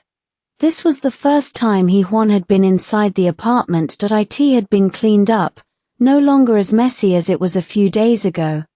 Even the TV had been swapped out for a new one. After several trips, they finally got everything inside. Huan set a bag of clothes on the floor and said, "Teacher Guo, my sister and I better head back to our place." "Don't rush off." Didn't Li Jun say he'd treat you to dinner? I couldn't impose. What's there to impose? You've been helping me with the stocks, and I haven't even thanked you properly. Plus you just helped move everything. Li Jun walked over too. "Kid, today's our housewarming. You've got to have a drink with us to celebrate." "But my mom." "Then go get your mom. The more, the merrier." Without missing a beat, he called out to Li Lan, "Lan, pour some tea for Huan and his sister. You two watch some TV for a bit. I'll go park the car." Huan couldn't turn down that kind of hospitality, so he and Chen sat on the sofa. The popular show Soldier's Sortie was playing. Li Lan brought 2 cups of tea to the coffee table and sat down beside Chen. Chen glanced at the cups. One had tea leaves, the other had chrysanthemum flowers. She picked up the chrysanthemum tea, took a sip, and found it pleasantly fragrant. "Well, is it good?" "Really good, thanks, Sister Lan. Chen nudged Huan with her knee and whispered, "Sister Li Lan made tea for you. Say thank you." "Seriously, so rude." Li Lan said coldly, "He's always so full of himself. He wouldn't know how to say thank you." "Why does she sound so bitter?" Huan picked up his teacup and saw the big buds inside. He took a sip and said, "Genuinely, this sparrow tongue is really fragrant, with a nice sweetness. Very good, thank you." A strange little rush of happiness bubbled up in Li Lan. "Of course it's good tea. My dad doesn't even drink it often." Huan found that odd. "Your dad never drinks it, but you give it to me." Guo Jing brought out a fruit plate and placed it on the coffee table. It held cut-up pieces of watermelon. "Huan, have some watermelon with your sister." "Okay, thanks, Teacher Guo." Guo Jing sat down next to Huan. "Huan, what's your sister's name? I don't think I've heard it yet." "My sister's name is Chen. She's a freshman at our school." "How are her grades?" Huan said proudly, "She scored 624 on the high school entrance exam, 36th in the whole county. Way better than me." From the side, Li Lan said, "It's hard to find anyone at our school with worse grades than you." Guo Jing shot her a look, then said, "Your sister really is a good student. You should learn from her." Chen said, "Actually, my brother's pretty good too." Li Lan muttered, "Good at nothing. His number 1 at having thick skin." Guo Jing glared at Li Lan again and scolded, "Li Lan, Huan and his sister are guests in our home. Speak properly. No more sarcasm." Li Lan didn't know why, but ever since Huan had accused her of having a papa-love crush, she found him especially irritating. Whatever he said, she habitually contradicted him, just to get under his skin. Guo Jing added, "By the way, after school today, you and Cao Xin didn't get into any trouble, right?" "No trouble. I'm standing right here, aren't I? Cao Xin should be home by now too." Guo Jing nodded. Seeing the watermelon untouched, she said, "Go ahead and eat. It'll go bad otherwise." The moment the words left Guo Jing's mouth, Chen rushed to say, "It's okay. I'm not hungry." Huan looked at his sister. She sat with her legs pressed together and her hands on her knees, posture even more rigid than at school. Huan grabbed a piece of watermelon and handed it to her. "Teacher Guo is my teacher, not yours. Why are you so nervous?" Relax, it's fine. He Qian's face twisted in embarrassment. Okay, I'm nervous, but you didn't have to announce it in front of everyone. Don't I have any dignity? Guojing chuckled. He Qian, even though your brother's grades aren't great, he really knows how to conduct himself, neither servile nor arrogant, just poised and at ease. You should learn from him in that area. Li Lan curled her lip in disdain. She thought, she makes it sound so nice, but really it just means one thing, shameless. They were still chatting when they heard Liu Mai and Li Jun's voices outside the door. He Huan and Guojing went to open it. Liu Mai stood there holding a plastic bag stuffed with fresh groceries. Guojing called out, He Huan's mom, no need to cook tonight, come eat out with us. Li Jun chimed in, yeah, I bumped into her downstairs and already tried to talk her into it. Liu Mai looked embarrassed. That's really kind, but I already bought the ingredients. Then just stick them in the fridge. They'll keep till tomorrow, Guojing said. Liu Mai glanced at He Huan, her expression almost blaming him for agreeing. He Huan said helplessly, Mom, Teacher Guo's family is way too hospitable. I couldn't say no. Li Lan walked over and said to Liu Mai, Auntie, when you invited me to dinner before, I said yes right away, so don't be shy today. Liu Mai gave in. All right, I'll take these home first. About 10 minutes later, both families arrived at the big sister-in-law restaurant just outside the neighborhood. It was the same place He Huan's family had treated Li Lan to dinner the last time. Li Jun clearly knew the place well. He said to the cashier at the entrance, Hey, miss, is the Zhaojun private room upstairs available? Sorry, that room's already taken. How about the Feiyan room next door? Li Jun usually preferred the Zhaojun room because it was bigger, but with only a few people tonight, he didn't mind and agreed right away. They went upstairs, settled into the private room, and Guojing handed the menu to He Huan, telling him to order. He Huan didn't refuse. He opened the menu and asked, Teacher Guo, can your family handle spicy food? Any dietary restrictions? Li Lan's a bit sensitive to spice, but it's fine, order what you like. He Huan picked 7 dishes and 1 soup, all on the milder side. After handing the menu to the server, he was about to ask them to hurry with the food when Li Jun called out, He Huan, let's get some drinks. Guojing's brow furrowed immediately. Li Jun quickly added, just beer today, not liquor. Guojing didn't even want them having beer, but she remembered what He Huan had said that night. She worried about coming off as too controlling and embarrassing him, so she just pursed her lips and said, He Huan's still a student, even beer, don't let him have too much. Li Jun felt a surge of relief. Lately, even though Guojing still liked to tease him, she wasn't nearly as domineering as before, demanding he do everything her way. He chuckled, I know. He Huan and I'll each have 2 bottles, promise we won't overdo it. He Huan didn't mind either. School was off tomorrow, and 2 beers were basically a mouth rinse to him anyway. He smiled, sure, Uncle Li, you want it cold or room temperature? With weather this hot, cold is way better. He Huan called the server and ordered 4 cold beers. Guojing and Liu Mai sat next to each other. Liu Mai was a bit tense at first, but as Guojing started praising He Huan, her expression softened. Teacher Guo, has my He Huan really been that focused lately? Absolutely. It's not just me, all his teachers have been saying he's been working really hard. If he keeps this momentum, by finals I bet I'll owe him $500. Li Jun asked curiously, what $500?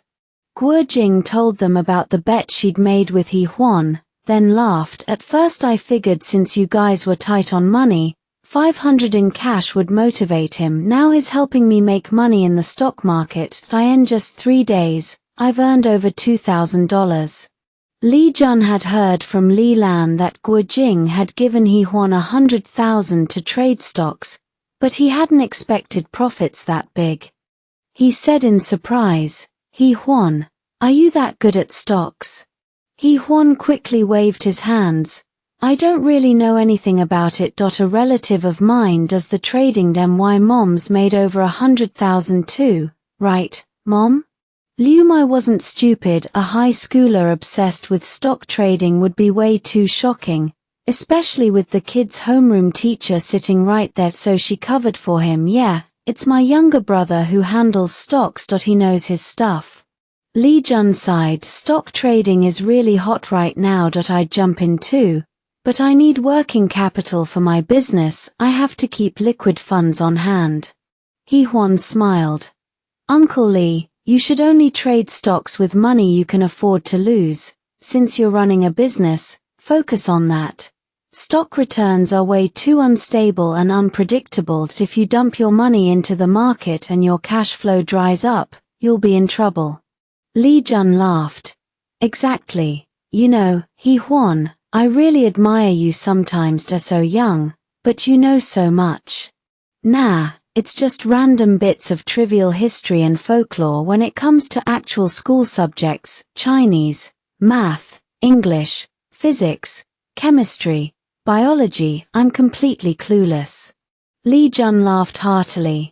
You know, 99% of the stuff you bust you're studying in school is useless once you enter society.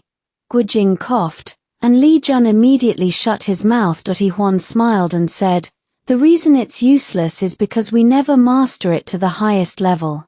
Otherwise, if we went to research institutes or labs, we could definitely apply it. Guojing said approvingly, listen to how well Huan puts it. You're decades older, and your thinking isn't even as mature as a kid's. Li Jun suppressed a grin. He thought, out of all the students in the country, how many actually end up in research jobs? He didn't feel like arguing with his wife, so he changed the subject. About 10 minutes later, the food started arriving. Everyone ate and chatted, but the conversation split into 3 groups. Guojing and Liu Mai talked about family matters. Chen and Li Lan, both top students, discussed their dream universities. Meanwhile, Huan and Li Jun drank beer and debated the economic outlook. Everyone was having a good time, except the private room next door kept getting louder and louder. Finally, Li Jun couldn't take it anymore. He called the server by the door. Miss, could you ask the next room to keep it down? Our ears are about to explode in here. The server nodded and went over. Returning quickly, she said apologetically, Sir, I've already spoken to them. Li Jun asked curiously, what's going on over there? It's a young couple getting engaged, first meeting between both sets of parents, so, Li Jun's expression softened and he laughed. No problem. That's a happy occasion. Sitting right next to them, we're catching some good luck. Li Lan glanced at her parents, then at Liu Mai. She didn't know what she was thinking, but her face turned bright red in an instant. Chen asked, Sister Li Lan, why is your face so red? Is it too hot in here? Should we turn down the AC? Li Lan was about to answer when Huan said, too hot? I'm a bit cold. Maybe you're just weak. Li Lan glared at Huan, thinking, you're the one who's weak, you clueless blockhead. Huan felt confused. Did I say something wrong? Why is she glaring at me? After dinner, it was already 7:30. The sun had fully set, leaving the sky ink black. The dim yellow streetlights lined the road, casting a soft glow. Huan and the others, full and content, walked home along the street. Having shared a meal, Liu Mai and Guojing had grown noticeably closer, their conversation flowing much more naturally now. Liu Mai smiled. Teacher Guo, I honestly never imagined we'd end up as neighbors. Guojing chuckled. That's fate for you. You can never predict it. A few days ago, I never would have thought I'd move into this apartment either. Huan was curious too, knowing Teacher Guo's strong-willed personality. Why had she agreed to move into this small 3-bedroom place? He joked, Uncle Li, What did you have to give up to convince teacher Guo to move in? Li Jun grinned, about to answer, when Guo Jing cut in. Give up. My ass.it was what he owed in the first place. Liu Mai's interest was piqued. What did he have to give up? Guo Jing let out a hmph but was too embarrassed to explain. Li Lan said quietly, my dad said after the National Day holiday, he'll transfer the apartment title to me. Huan smiled. A whole apartment. That's a serious sacrifice. Sacrifice? If he's not giving it to his daughter, who else would he give it to? Li Jun gave an awkward laugh. I was wrong, alright, won't happen again. Guo Jing felt rather pleased with herself. So I'm living in my daughter's apartment, not yours. Li Jun had been with Guo Jing for 20 years and was long used to her stubborn streak. He laughed it off. Right. I'm living in my daughter's apartment too. Chatting and laughing, they finally reached the front door. Guo Jing took out her keys. She said, Teacher Liu, want to come in for some tea? Liu Mai, being a woman, was also curious about Guo Jing's home decor. She didn't stand on ceremony. Sure, I'd love to. With that, she followed Guo Jing inside. Li Lan trailed behind her parents. The moment she stepped in, the first thing she saw was a row of Nike shoes by the shoe rack. She knew Huan had been wearing Nikes to school the past few days, but she never imagined he had so many at home. Was he planning to open a shoe store? While she was still amazed, she heard her father exclaim, Whoa, that TV is massive, and look, a standing AC unit in the living room. Huan, your family really knows how to enjoy life. Soon after, her mother called from the bedroom. This bed is so soft and stylish. Huan's mom. This bed must have cost a fortune. Li Lan was completely thrown off. She turned to Huan. Didn't you say this apartment was rented? Why is it so fancy inside? Huan smiled awkwardly. The landlord is loaded. You mean all these luxury furnishings and appliances came with the place? Yeah, when you've got money, you do what you want. Li Lan clearly didn't buy it. She leaned in and whispered, Be honest. Did your family buy this place? Are you guys secretly rich? Take a guess. She shot him a look. Guess again, she seemed to say with her eyes. After looking around, Guo Jing's family returned to their own apartment with mixed feelings. Old Li, do you really believe Huan's family is renting that place? Do you? Not really. What kind of landlord does that? Li Jun said, I can say with confidence they bought it. Li Lan nodded eagerly. Lately, Huan has been flashing money at school. The tea he drinks alone costs at least several hundred yuan per pound. Li Jun added, and that 100,000 yuan Guo Jing gave him. He said he'd let a relative invest it in stocks. Right. I'd say there's a 90% chance Huan is the one trading stocks himself. That can't be. He's so young. Does he even know anything about stocks? The moment Guo Jing said that, she recalled a previous conversation with Huan where he'd spoken fluently about stocks and the economy. He definitely seemed like he knew what he was talking about. Li Jun took a sip of tea. I've talked with Huan a few times. That kid doesn't come across as a high school student. He's too sharp, and he's incredibly savvy about people and social dynamics. Plus, from the way he talks, you can tell he has very unique insights into politics, economics, even human nature. He's definitely not as simple as he seems on the surface.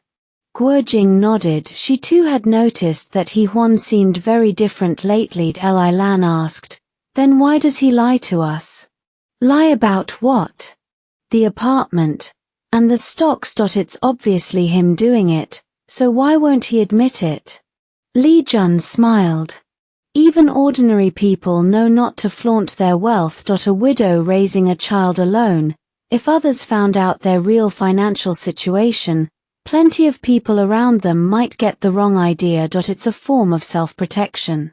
Li Lan suddenly understood, so a lot of Huan's actions had their reasons. A sudden phone ring interrupted them. Li Jun pulled out his phone, glanced at the caller ID, and frowned. Hey, Xiao Hu. What's going on? Calling this late? Boss Li, we lost the bid on the Housing Bureau project. Sure enough, trouble never comes with good news. Li Jun walked onto the balcony with the phone. We did their last project, and we greased the wheels this time too. How'd we lose? I heard from inside the bureau that a woman filed a real name report accusing us of bribery. None of the directors dared sign off on it. Li Jun's anger flared, and he swore. Damn it, that bitch. Who else in this world would know those inside details except Xu Minute? Who would have thought that with that innocent, sweet face of hers, she could be so venomous inside?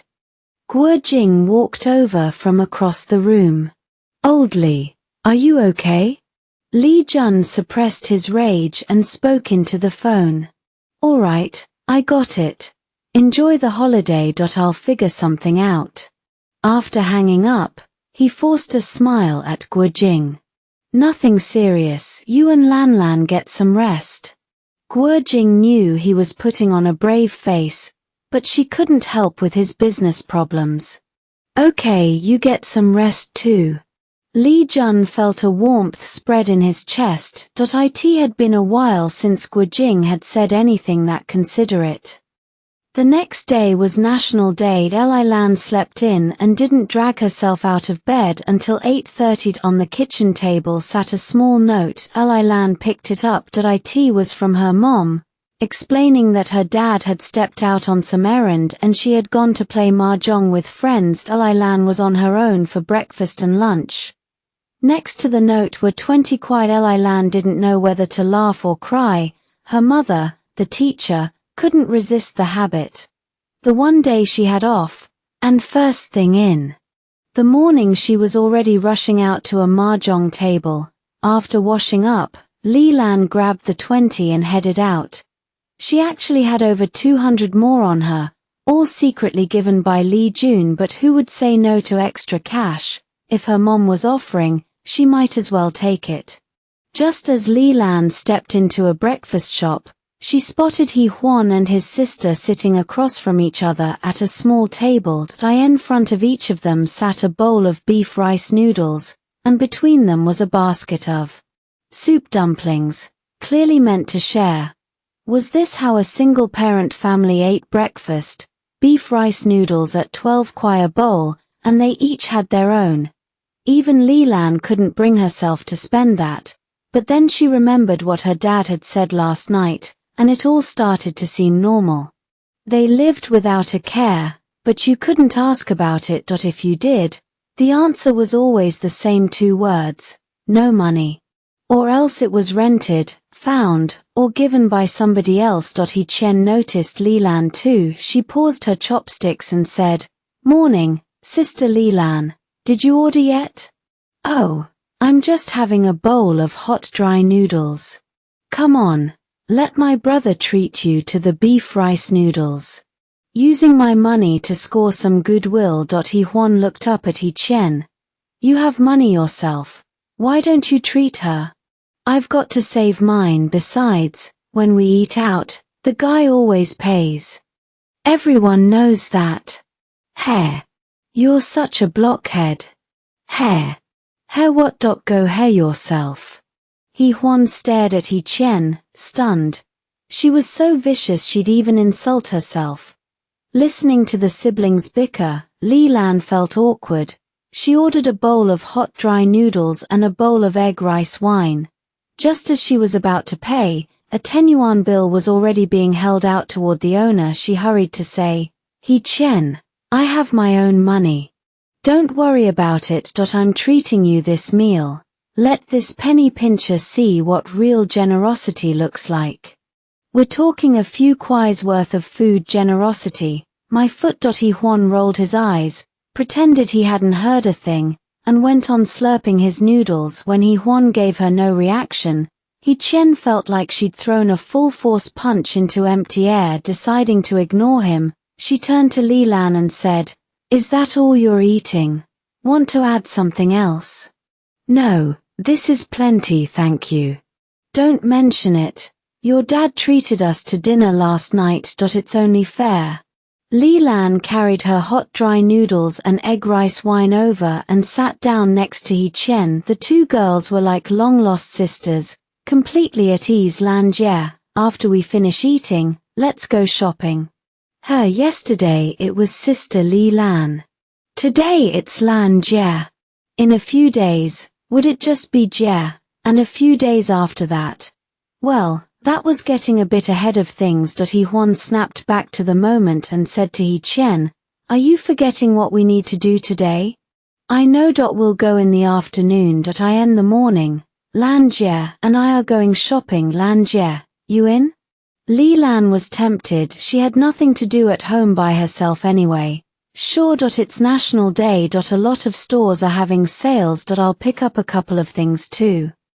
Chen beamed and held out her small hand toward Huan. Huan asked, "What?" "Give me money." "What about your own money?" "It's all in the piggy bank at home."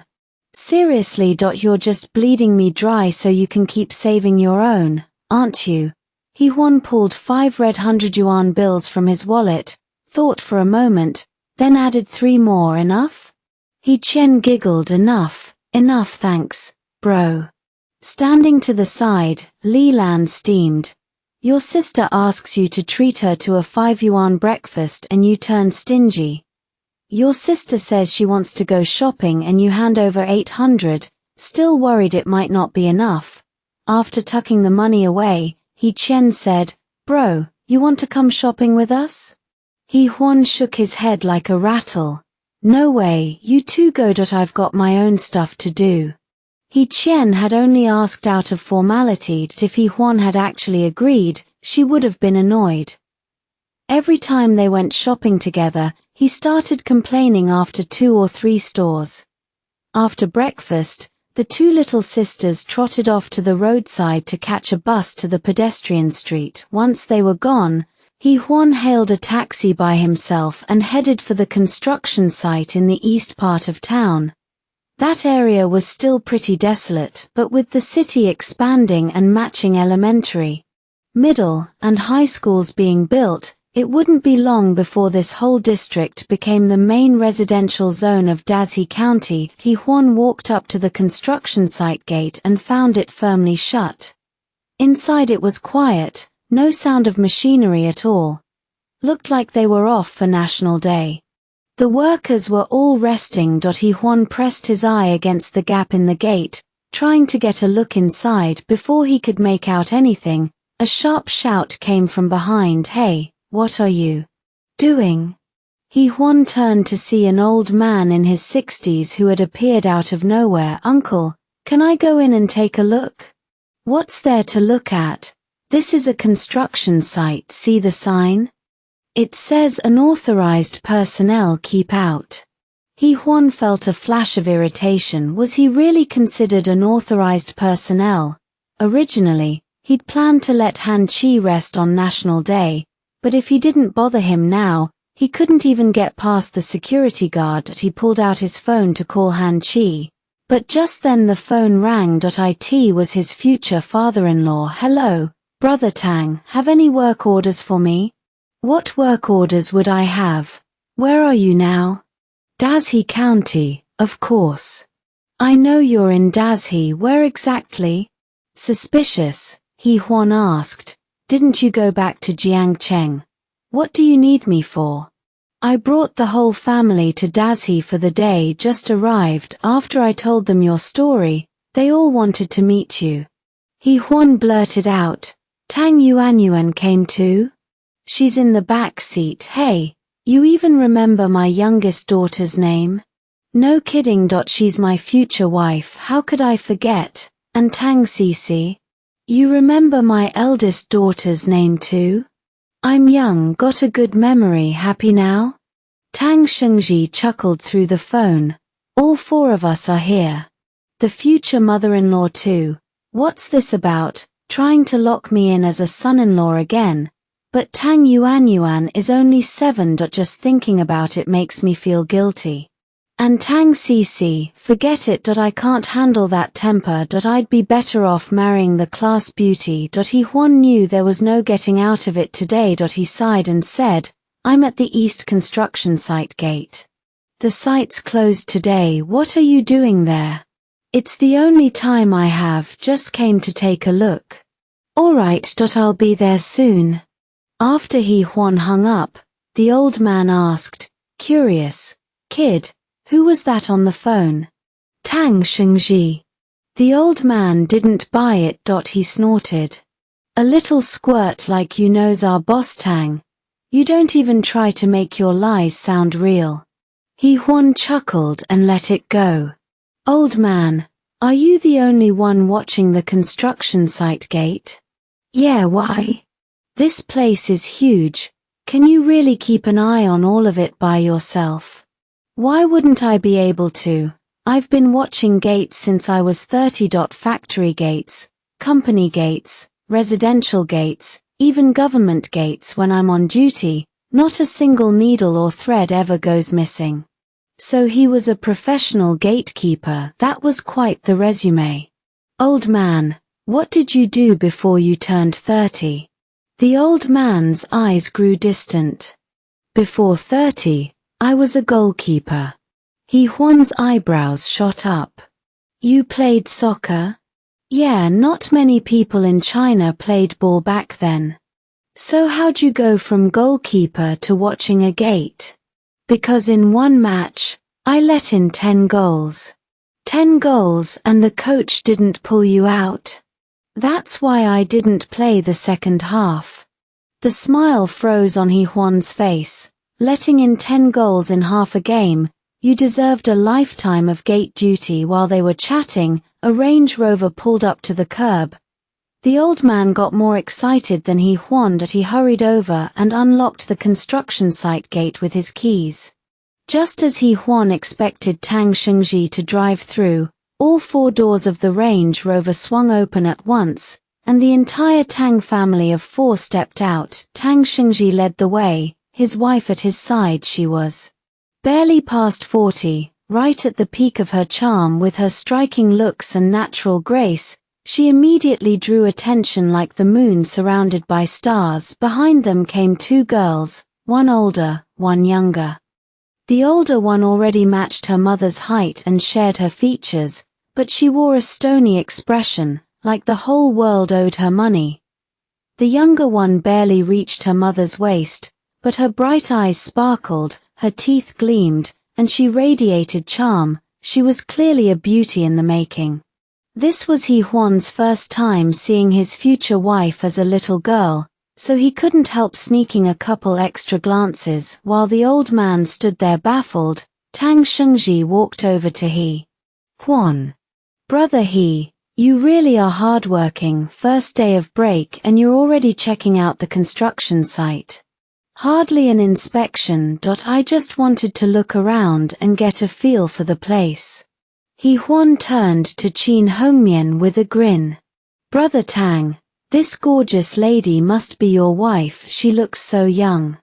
Huan didn't care about formalities. He had no intention of marrying their daughter in this life anyway, so he just let loose and called them brother and sister-in-law. Qin Hongmian laughed cheerfully.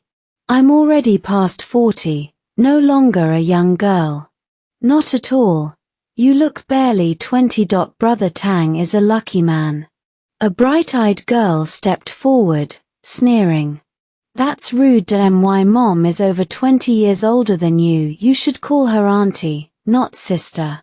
Huan looked at Tang Cici, still that delicate face and perfect figure. A T19, in her prime, beautiful even without makeup, a real stunner. But sorry. Huan had developed total immunity to that stunning face. Your father and I are on the same level. We call each other brothers as his daughter.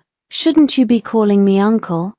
Tang Cece's pretty eyes flew wide open. She couldn't believe anyone could be so shameless. They were both 19, and he wanted her to call him uncle. Why didn't he just drop dead?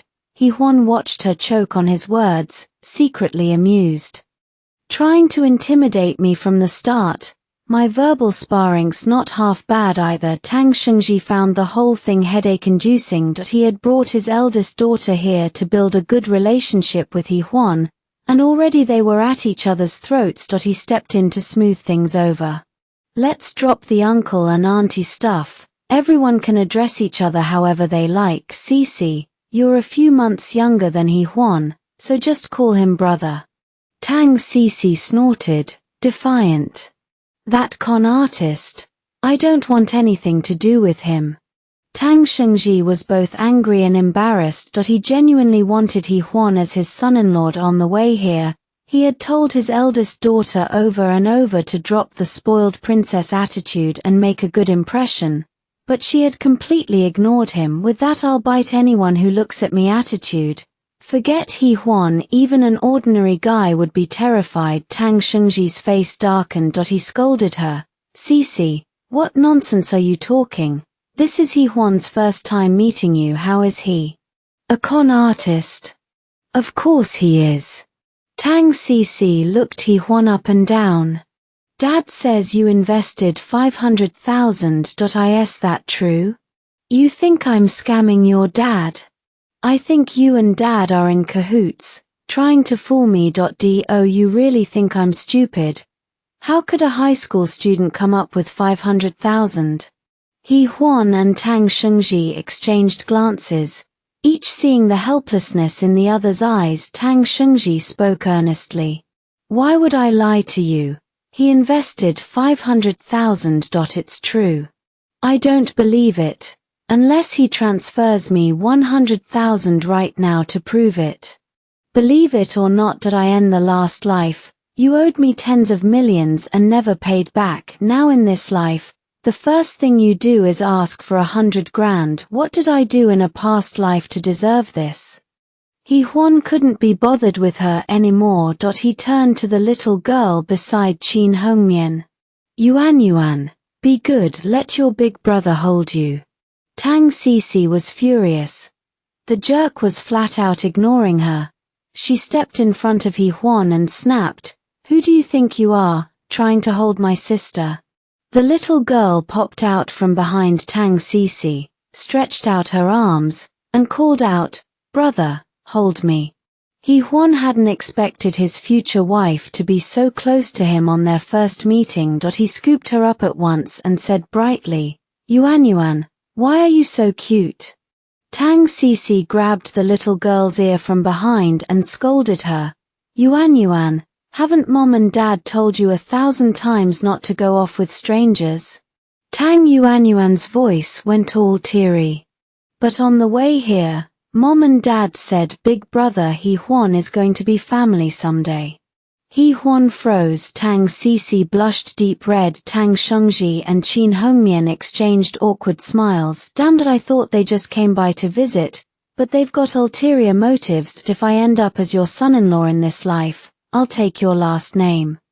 Brother what I mean is, from now on we should visit each other more often, like we're all one family.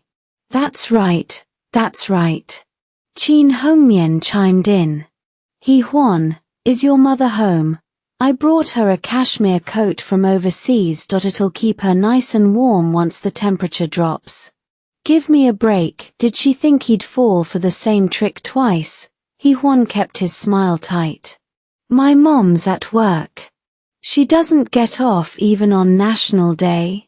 That's how clothing stores are. The busier the holiday, the better the business. She's lucky if she doesn't have to work overtime.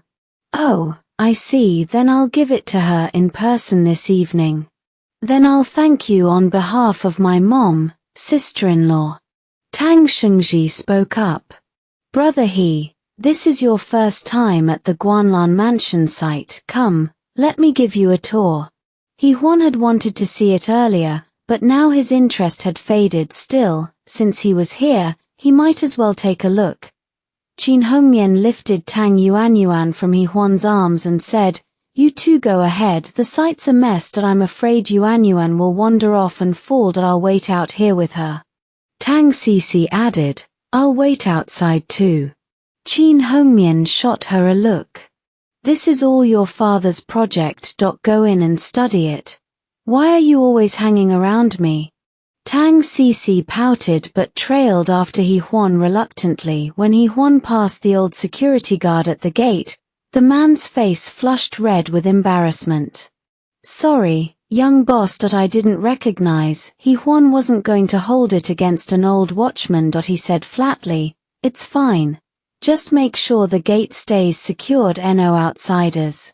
Inside, the site was bare, only a freshly dug foundation, piles of materials scattered here and there, a few excavators, and some other machinery. Huan was unimpressed, but Tang Shengji was all fired up. As they walked, he explained everything to the two behind him, what structure would go where, the effect they wanted, the budget needed. Finally, they stopped in front of a rendering of the community. Tang Shengji turned to Huan. "Brother any suggestions for improvement?" "I'm an outsider, what do I know? You and Brother Han should call the shots." Then something occurred to Huan. "We could make this rendering three-dimensional and put it in the sales office. That way, buyers can see everything at a glance. Of course, once the first building tops out, we'll turn the entire first floor into the sales office, set up a 3D model right there. Why wait that long? Why not spend a little now and build a separate sales office nearby? Doesn't have to be tall, 1 or 2 stories is enough, with a nice interior. Then we can start pre-sales months early. Customers can see the floor plans, the community, everything." Tang Sisi cut in. "Do you even know what you're talking about? Without the permits, how are you going to pre-sell? Then don't pre-sell. Anyone who comes to look at the units is a potential customer. We take down their phone numbers, and once the permits come through, we call them up. By starting a few months early, we'll collect a lot more leads." Tang Sisi had to admit he had a point, but she didn't want to give in, and she couldn't think of a rebuttal. Tang Shengji hesitated. "That would work, but it'd cost an extra few $100,000. We've already sunk so much money, what's a little more? Honestly, if we improve our service even a little, raising the price by 50 or 60 yuan per square meter will easily cover that." Tang Shengji chuckled. "All right, I'll discuss it with old Han tomorrow." They finished the tour and came back out. The old man locked the gate and returned to the small guardhouse, standing at attention for show.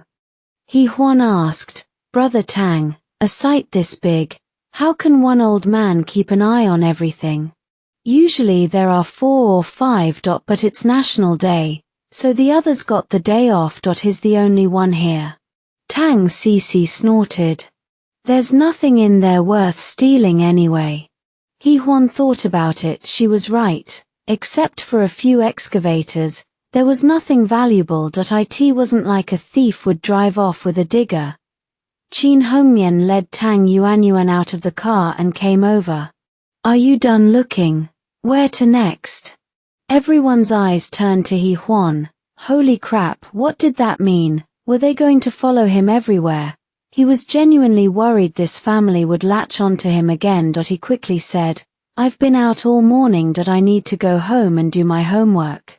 Qin Hongmian said, "Perfect timing. Sisi and Yuanyuan can do their homework together too, and we can take the chance to visit your home."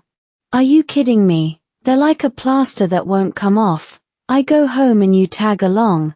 Huan was trying to figure out how to refuse when Tang Sisi blushed and said, "Mom, what are you doing? We can't just barge into someone's house."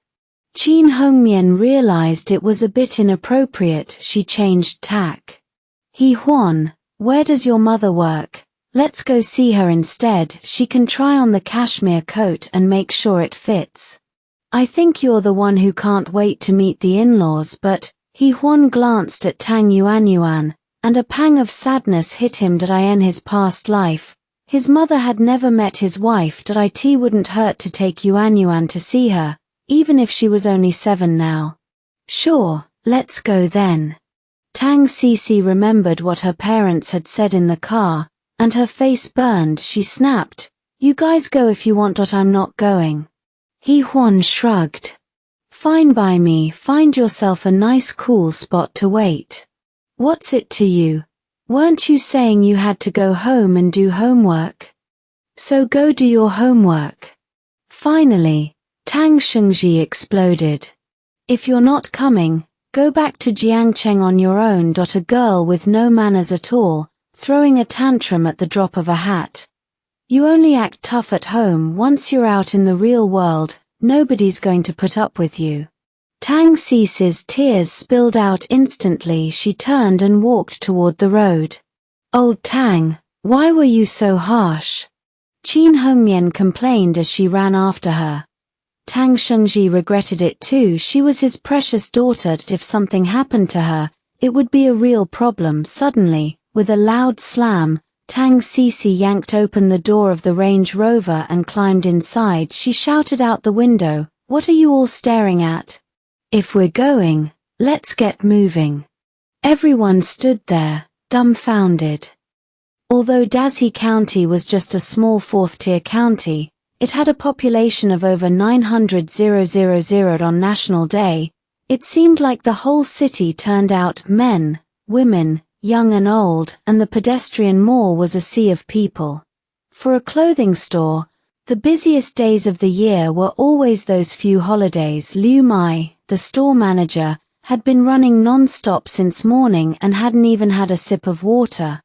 And it wasn't just her, even the owner, who rarely came to the shop, showed up today to pitch. Liu Mai had just carried a load of merchandise from the storeroom into the shop when she spotted Huan holding a little girl. The girl had a lollipop in her hand and was looking around with wide, curious eyes. She gasped, Huan, where'd you pick up a kid?" Huan grinned. "Mom, isn't she pretty?"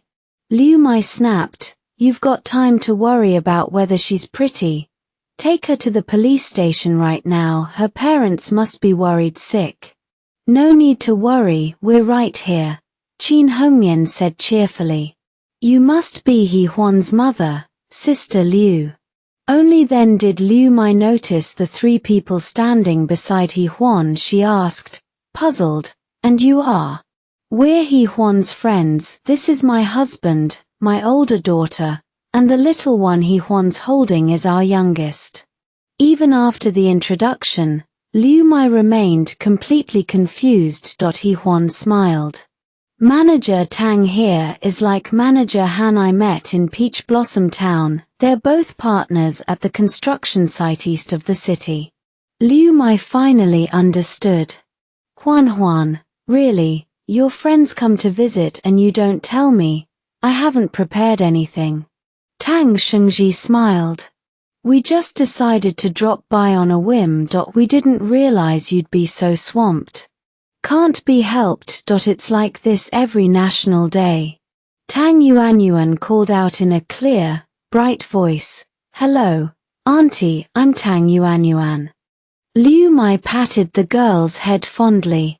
"This little one's really pretty." Tang Cici stood nearby, feeling her mother's gaze on her, a clear signal to greet Liu Mai. But what should she call her? Auntie? From it she wasn't as shameless as Huan. "Hello, Auntie. I'm Tang Cici." Liu Mai looked at her and laughed. "Oh my, both your daughters are so beautiful. They look like movie stars." "What good is beauty? They're a handful." Qin Hongmian pulled out a bag and handed it to Liu Mai. "Sister Liu, I brought you this cashmere coat. Try it on and see if it fits." Liu Mai immediately protested. "How can I accept this?" "Don't be silly. It's brand new. See, the tags are still on." "That's not what I meant. It's too expensive. I can't take it." "It's fine. Mom, Huan jumped in. Aunt Chin brought it all the way from Jiangcheng. If you don't take it, you're just letting her kindness go to waste. But it's cashmere, way too expensive. Don't worry, they've got plenty of money. Liu Mai shot Huan an exasperated glare. Every time she objected, he had to butt in. How could she just accept such an expensive coat? How was she supposed to repay this favor? Unable to refuse any longer, Liu Mai finally slipped on the white cashmere coat. She couldn't deny it, expensive clothes just had a different feel. The moment she put it on, her entire presence changed, though it was ridiculously hot, over 30 degrees Celsius today. Oh my, Sister Liu, it fits you perfectly, gorgeous. A little swell of vanity rose in Liu Mai's chest, and she was about to speak when she heard someone call from behind her. Liu Mai, are these friends of yours? Liu Mai quickly shrugged off the coat. Sorry, Hu Jie, they were just shopping and happened to stop by. Hu Jie had already pegged Tang Shengji's family as far from ordinary. After all, who gives someone a cashmere coat the first time they meet? She smiled. No problem. You've been on your feet all morning, take a break. Qin Hongmian, seeing how easygoing the owner was, turned to Tang Shengji. Old Tang, they've got quite a few men's styles here, let me buy you some things. Sure, whatever you pick is fine. Pulling Liu Mai father into the store, Qin Hongmian added, Sister Liu, what do you think would make my husband look a little slimmer? She didn't so much as glance at Hu Jie the whole time. Hu Jie knew Qin Hongmian was looking right through her. It stung a little, but she was more pleased than bothered. After all, any money spent in the store went straight into her own pocket. She turned to Huan.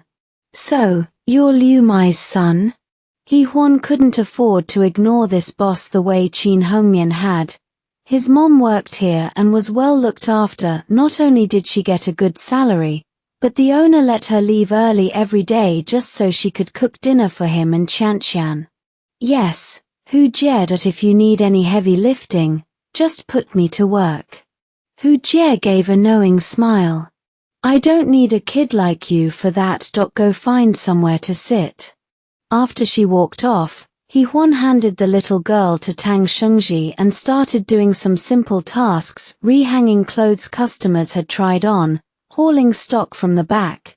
Tang Cici sidled up beside him and whispered, See, I told you you're a big liar. If you really had 5 million, would your mom be working here? Would you be doing this kind of grunt work? I told you on the way here that 5 million belongs to a friend of mine. Tang Cici sneered. Which friend? Point him out. Why are you so fixated on this? Whatever answer you want to hear, I'll just tell you. You, her, pretentious big liar. My dad must have swallowed some kind of love potion you slipped him. He trusts you completely. If I had a love potion, why would I waste it on an uncle like your dad? I'd use it on a gorgeous 18-year-old. Tang Cici glared at him, fuming. Pervert, shameless. Thanks for the compliment. She looked at Huan like a tiger staring at a hedgehog, unable to figure out where to bite. Not far away, Qin Hongmian was secretly watching the two young bickerers. She smiled at Liu Mai. Look how nice that is. They're already so playful together. Liu Mai felt a little off balance. Why did Qin Hongmian's family seem almost excessively eager? Huan had only invested 500,000, hadn't he? So why did it feel like these wealthy partners were practically trying to curry favor with him? Just then, a gruff voice sounded from the store entrance. Manager Tang, you came back to Dazi today. Why didn't you tell me earlier? Had to track you down all the way over here. Liu Mai recognized the man right away. Another one of her son's partners, Han Qi, and right behind him were his wife and child. Tang Shengji smiled. Just picking up a few clothes. Han Qi looked at him. What would you need to buy clothes here for? And you said your wife came too, where is she? Han Chi looked up and spotted Qin Hongmian in the distance. He was about to greet her when his eyes landed on Liu Mai. Instantly, he recognized the middle-aged woman. He hurried over, exclaiming, "Sister Liu, what are you doing here?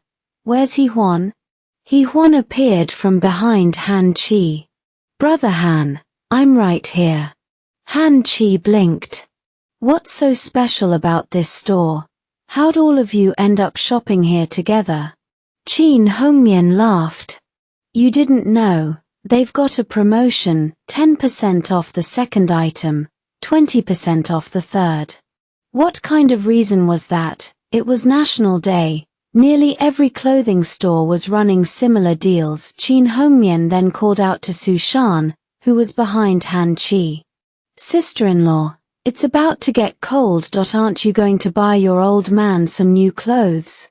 Su Shan smiled. "I'd love to, but I'm afraid our old man won't like anything here." Hu Jie had been about to welcome them, but hearing that, she felt a little awkward. These people were dripping in jewelry and wealth, clearly rich and powerful. Wasn't Liu Mai supposed to be struggling financially? How did she know so many wealthy people? Liu Mai said, "Don't get me wrong, our store might not be expensive, but the quality is pretty good. Since you're here anyway, pick out a few things and try them on. No harm in that." Han Chi's eyes lit up. "So this is Sister Liu's store. Then I've got to buy a few sets." Liu Mai looked a little embarrassed. "No, I just work here. This is our boss." Hu Jie gave an awkward smile. "Feel free to browse. Since you're Liu Mai's friends, I'll give you everything at cost." Huan laughed. "Aunt Hu, you're running a business. You've got to make money. Go ahead and take care of yourself. My mom and I will handle these folks. I guarantee you'll make a killing." Hu Jie smiled. "All right, thanks Liu Mai. Come here a second. I need to ask you something."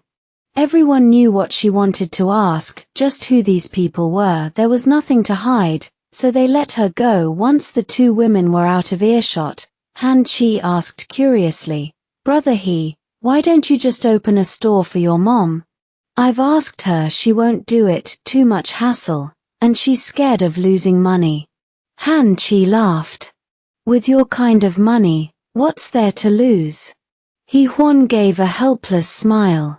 "Right, I tell her to stay home and take it easy. She won't. I tell her to open her own shop. She won't do that either. What can I do?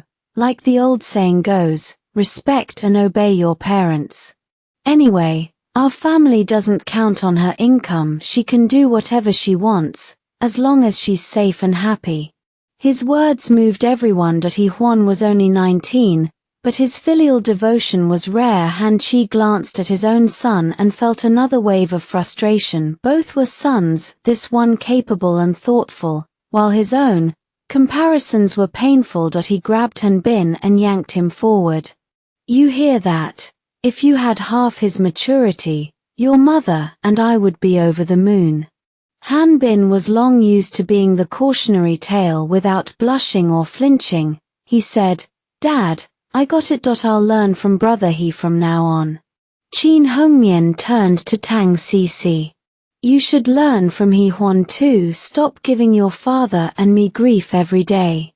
Tang Cici curled her lip in disdain. He was just putting on an act, she thought. Sooner or later, Huan would show his true colors. Half an hour later, Qin Hongmian and Su Shan had each picked out 4 or 5 outfits for their husbands.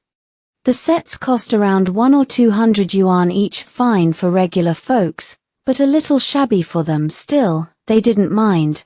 Their husbands often had to go down to construction sites, so these could double as work clothes. Durable and easy to clean was all that mattered.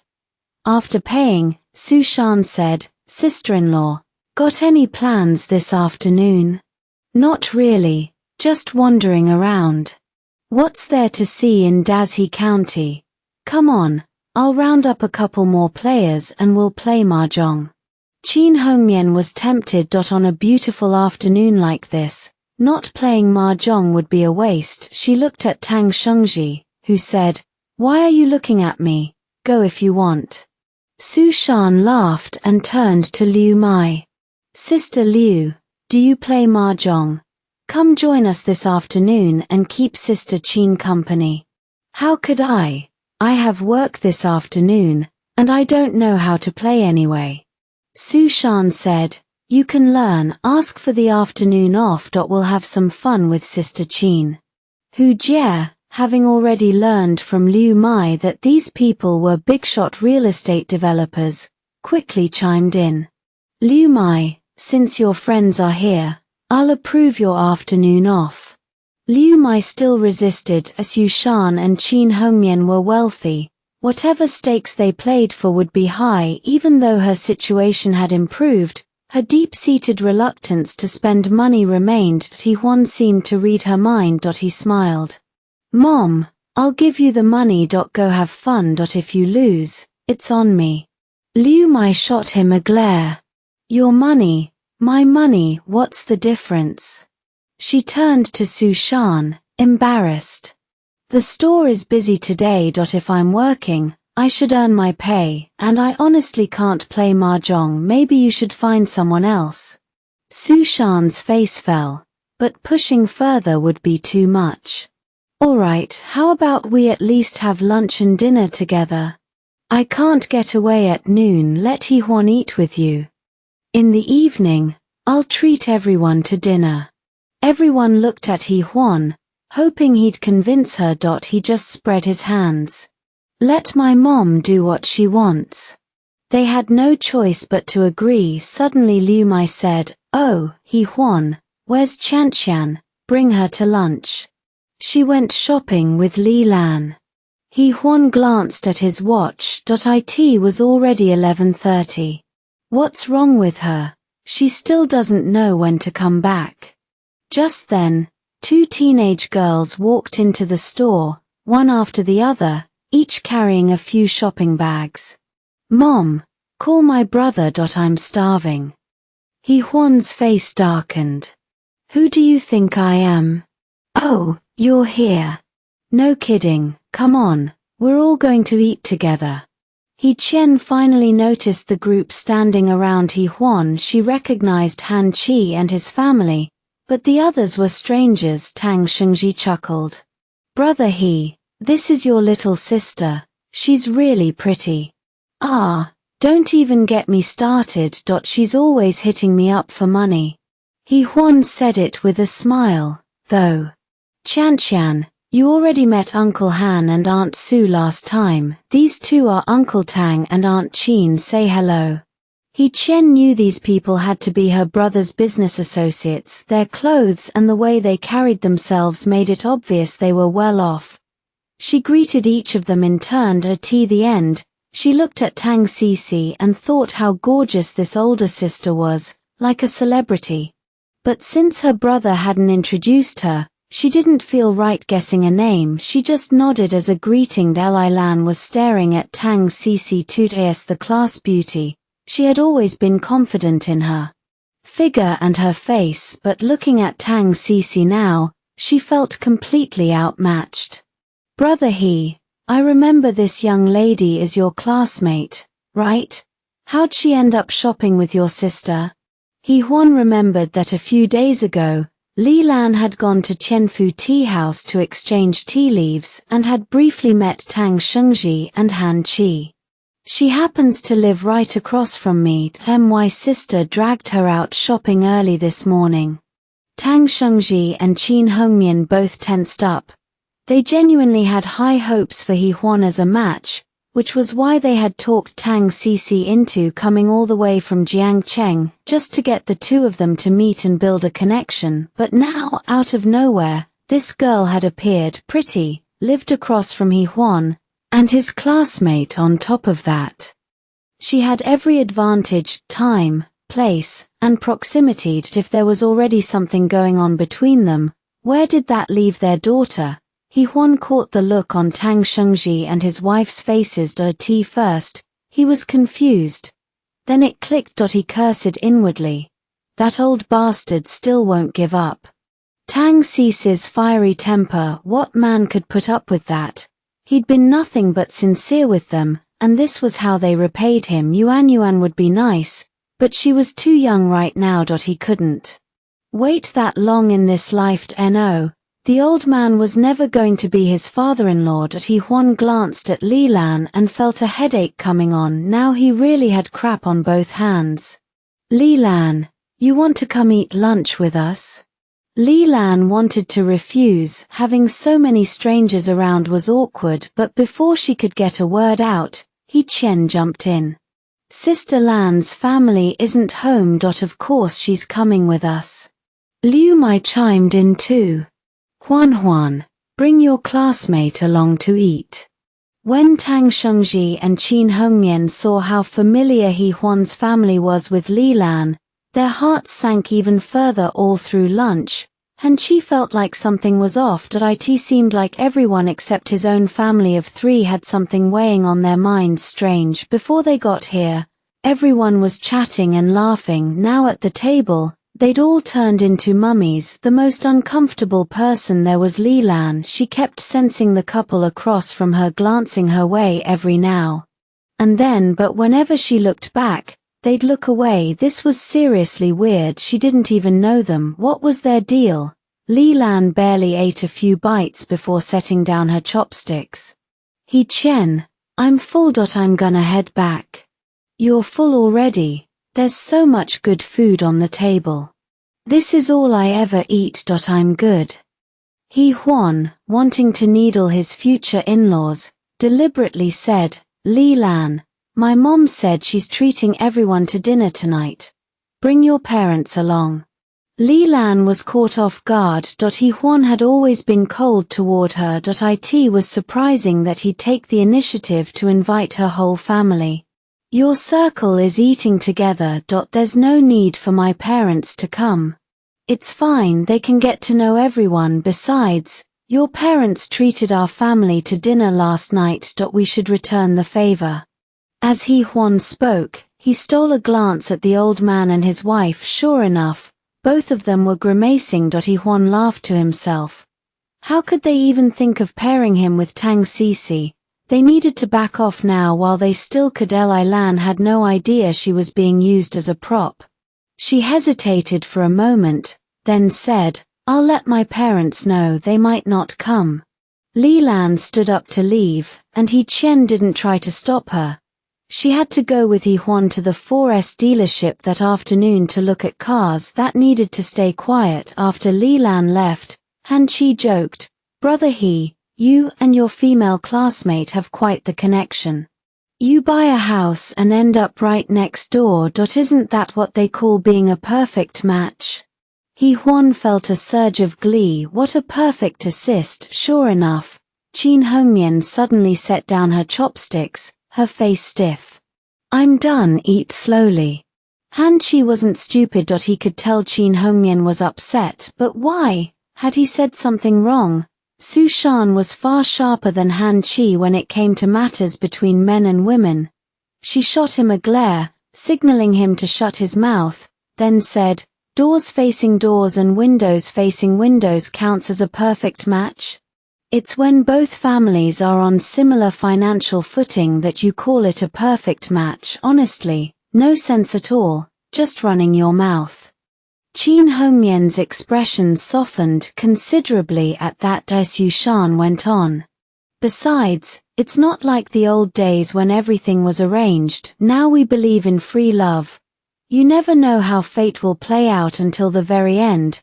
And Huan is still a junior in high school. Marriage is a long way off, right, Huan? Before Huan could answer, He Chen jumped in. My brother said no dating in high school. Then does your brother have a girlfriend now? Him, with that thick wooden head?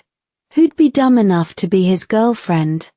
Everyone burst out laughing. Even Qin Hongmian let out a chuckle. Su Shan leaned toward Qin Hongmian and said with a smile, Sister-in-law, feeling better now? Come on, eat a little more. Qin Hongmian was in a much better mood. A smile tugged at her lips. I really don't have a big appetite. I'm full. You all take your time. Once Qin Hongmian set down her chopsticks, Su Shan lost her appetite too. Alright, then let's find a place to start the game. Han Chi grumbled, what's the rush? I know a quiet tea house. We can all head over together after President Tang finishes eating. Han Chi had barely gotten the words out when his phone rang. Seeing who was calling, he started cursing under his breath. It's a day off, why are you calling me? He answered casually, but after just one sentence from the other end, his face went pale. Su Shan watched Han Chi end the call and asked, anxious, Old Han, what's going on? Some trouble at the worksite. Nothing too serious. Take your sister-in-law and find somewhere else to play mahjong. Su Shan didn't think much of it. Job sites always had problems. She started to stand, but Han Chi pulled out his Mercedes key fob. Take my car, bring all the kids. Su Shan nodded. She and Qin Hongmian gathered the children and headed back toward the private room. Tang Sisi looked confused, but when her mother nudged her along, she followed anyway. He Chen turned to Huan, brother, do you have time this afternoon?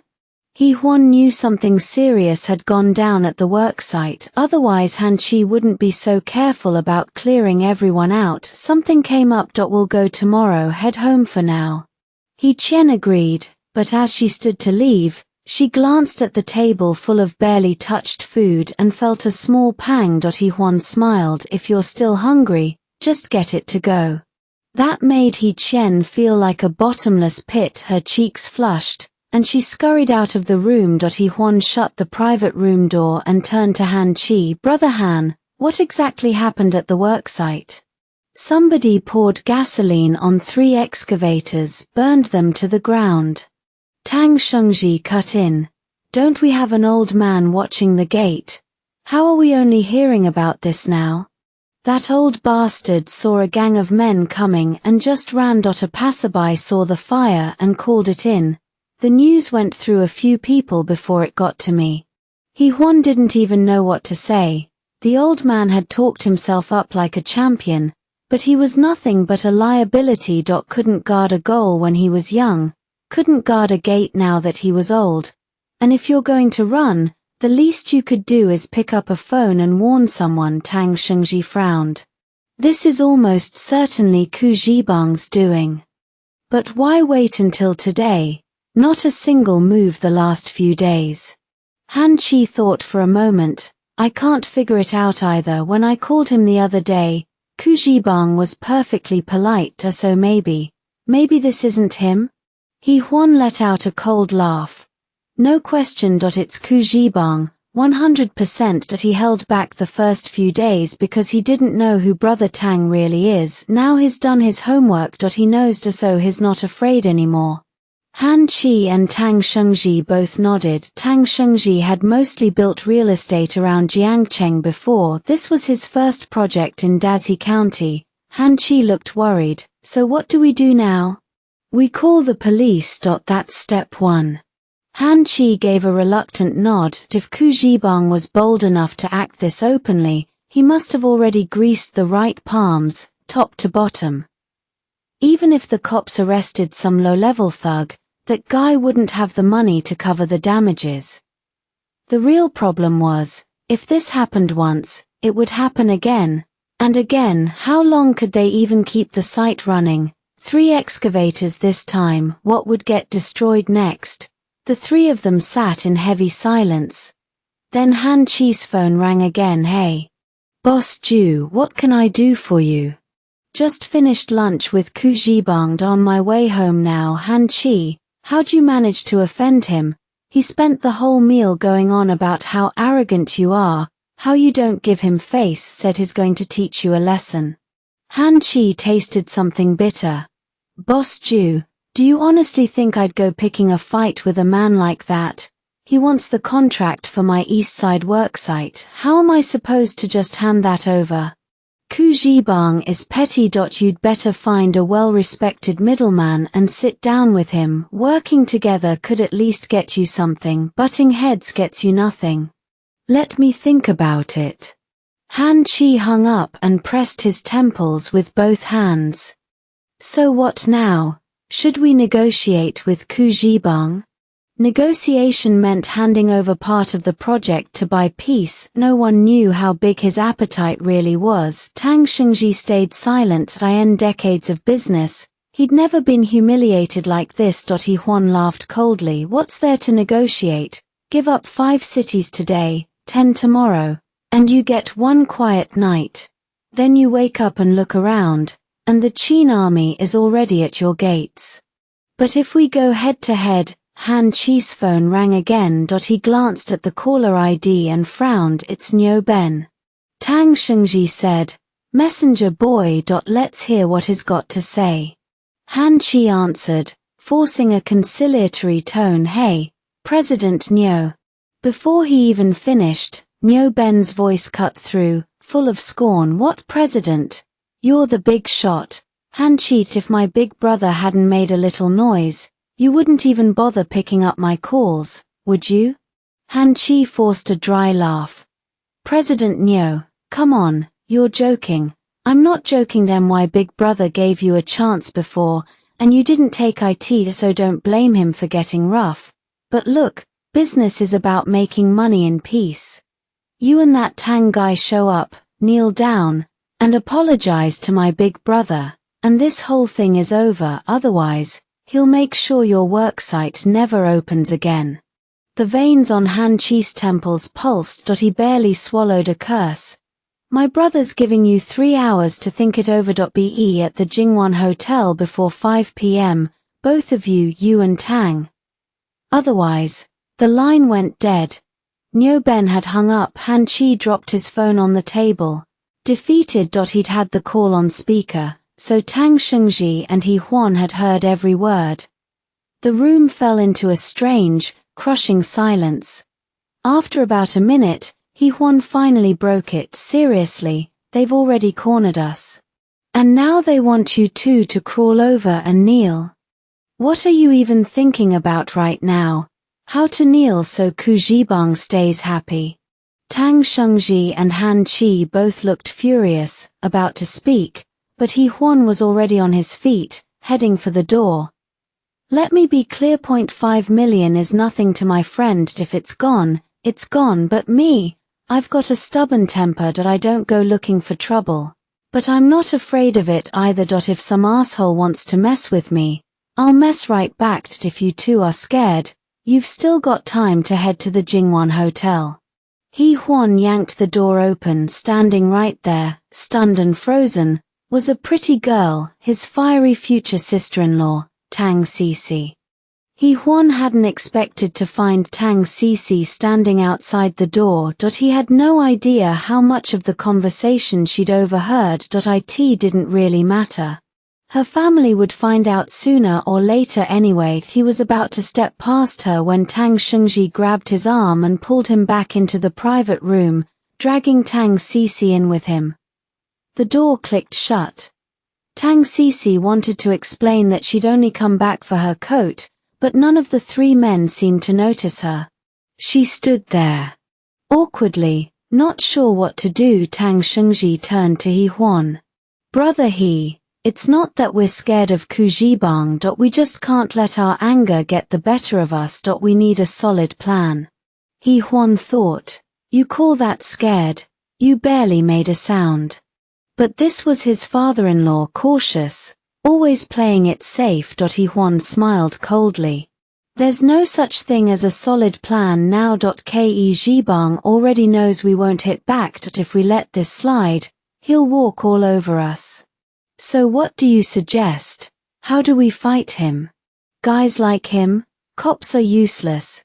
You handle it the same way he would, hit him hard and make sure he stays down. Brother Han, how many men do you have who'd actually pull a knife and fight for real?" Han Chi hesitated. "I've got about 20 guys under me. They're all tough when it comes to bullying the weak, but if you ask them to go up against Ku Zhibang's crew, maybe 3 or 4, tops." He Huan understood. Those guys were small-time thugs. They talked a big game about brotherhood, but when things got serious, they'd be the first to run. The truth was, Tang Shengji saying 3 or 4 was generous, probably none. How many men does Ku Zhibang have? His core crew is about 30. But if he calls everyone in, he can pull together 70 or 80. Huan laughed. So it's just about calling for backup. With enough money, people are never hard to find. Brother Han, if we throw cash at it, how many can you get? Han Chi gave a rueful smile. Finding bodies is easy. Stand outside a mall and offer 200 a head, you'll get a line around the block, but no one's picking up a knife or a gun for $200. Then raise the offer, pay them until they're satisfied. Han Chi and Tang Shengji exchanged glances. Huan's approach was simple and brutal. Throw money at the problem. The real question was, how much would it take to win? Tang Shengji said, shouting for people on the street draws too much attention. And you get all kinds of unreliable types. I've been in business for a while. I have connections. I can call in men from the towns and counties around Dazhi, but it'll take at least 2 or 3 hours. Huan's eyes lit up. Outsiders were perfect. They'd keep a low profile. Brother Tang, tell your contacts this. 500 per person just for showing up. 200 a day for every extra day they stay in Dazhi. Anyone who picks up a weapon and actually fights gets another 500 on top. Anyone injured, full medical coverage. Anyone who ends up in jail gets 10,000 a month for every month they serve, and when the whole thing is over, every single person gets 1,000 as a bonus. All payments are daily, but one rule. Everyone has to be someone who's not afraid to fight. Don't send me 60-year-old men trying to collect a paycheck. Tang Shengji stared at him. Brother do you have any idea how much all that will cost? That's not the point. The point is, this isn't something we can just swallow. Tang Shengji thought, he looks so soft and gentle on the outside. Who'd figure him for this ruthless? Han Chi asked, how many people should we bring? The more the better. Tang Shengji coughed. With those terms, we could easily get 500. But against Ku Zhibang, 200 should be enough. Any more than that and it'll be hard to control. He was right. A brawl that big in this country, if the 3 of them were identified as the organizers, they'd be spending the rest of their lives in prison. Han Chi added, what if Ku Zhibang starts throwing money around too? Huan snorted. Then it's just a contest to see who's willing to burn more cash. Right now, he had 100 million in liquid funds. Losing 10 or 20 million wouldn't even register. Ke Zhibang, for all his supposed billions, had most of his wealth tied up in real estate and stocks. He'd be lucky to scrape together 10 million in actual cash. Besides, Ku Zhibang was scheming to get a piece of the construction site to make money. He hadn't earned a single cent from it yet. Was he really going to drop millions on a street fight? Huan felt confident, but Tang Shengji and Han Chi still looked uneasy. He knew exactly what was eating at them. He smiled lightly. All the costs. My friend is covering them. Tang Shengji thought, what friend? You don't have any friend even now, you're still hiding things. But he wasn't about to let Huan shoulder everything alone. He did a quick calculation. If things went smoothly, it might not even cost $1 million, but that was unlikely. Ke Zhibang would come prepared. He wasn't going to back down just because they brought in some extra men. More likely, there'd be a major clash, maybe even casualties, so the cost would probably be around 5 million. Maybe more. The real nightmare was the aftermath, medical bills, compensation, smoothing things over with the authorities. That was a bottomless pit. In the past, Tang Shengji would have thought fighting was way more expensive than just negotiating with Ku Zhibang, but like Huan said, a man lived for his pride. If you let someone walk all over you and still hide like a turtle, what was the point of having money at all? He gritted his teeth. Sometimes you have to throw one punch to avoid taking 100. Brother I'm in on this fight too. I don't have a ton of liquid cash right now, but I can scrape together $1 million. Han Chi nodded. I'll put in 500,000. That son of a bitch coup has pushed us too far. If I don't hit back, I'll never be able to show my face in Dazhi again. Huan smiled. Alright. I'll cover the rest.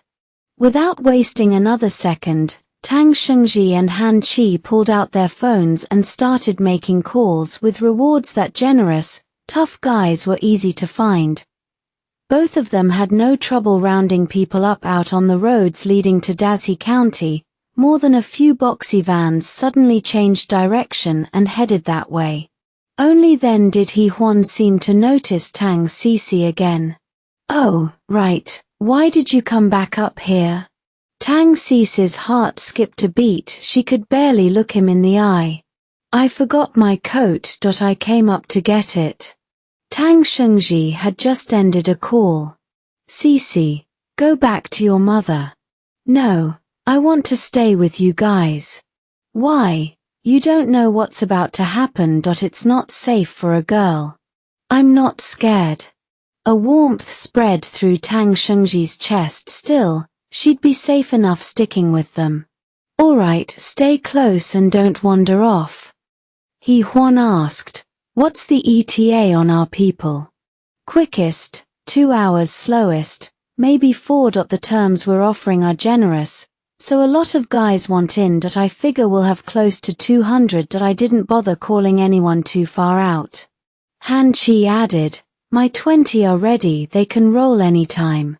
Han, hold your 20 for now. I've got something else in mind.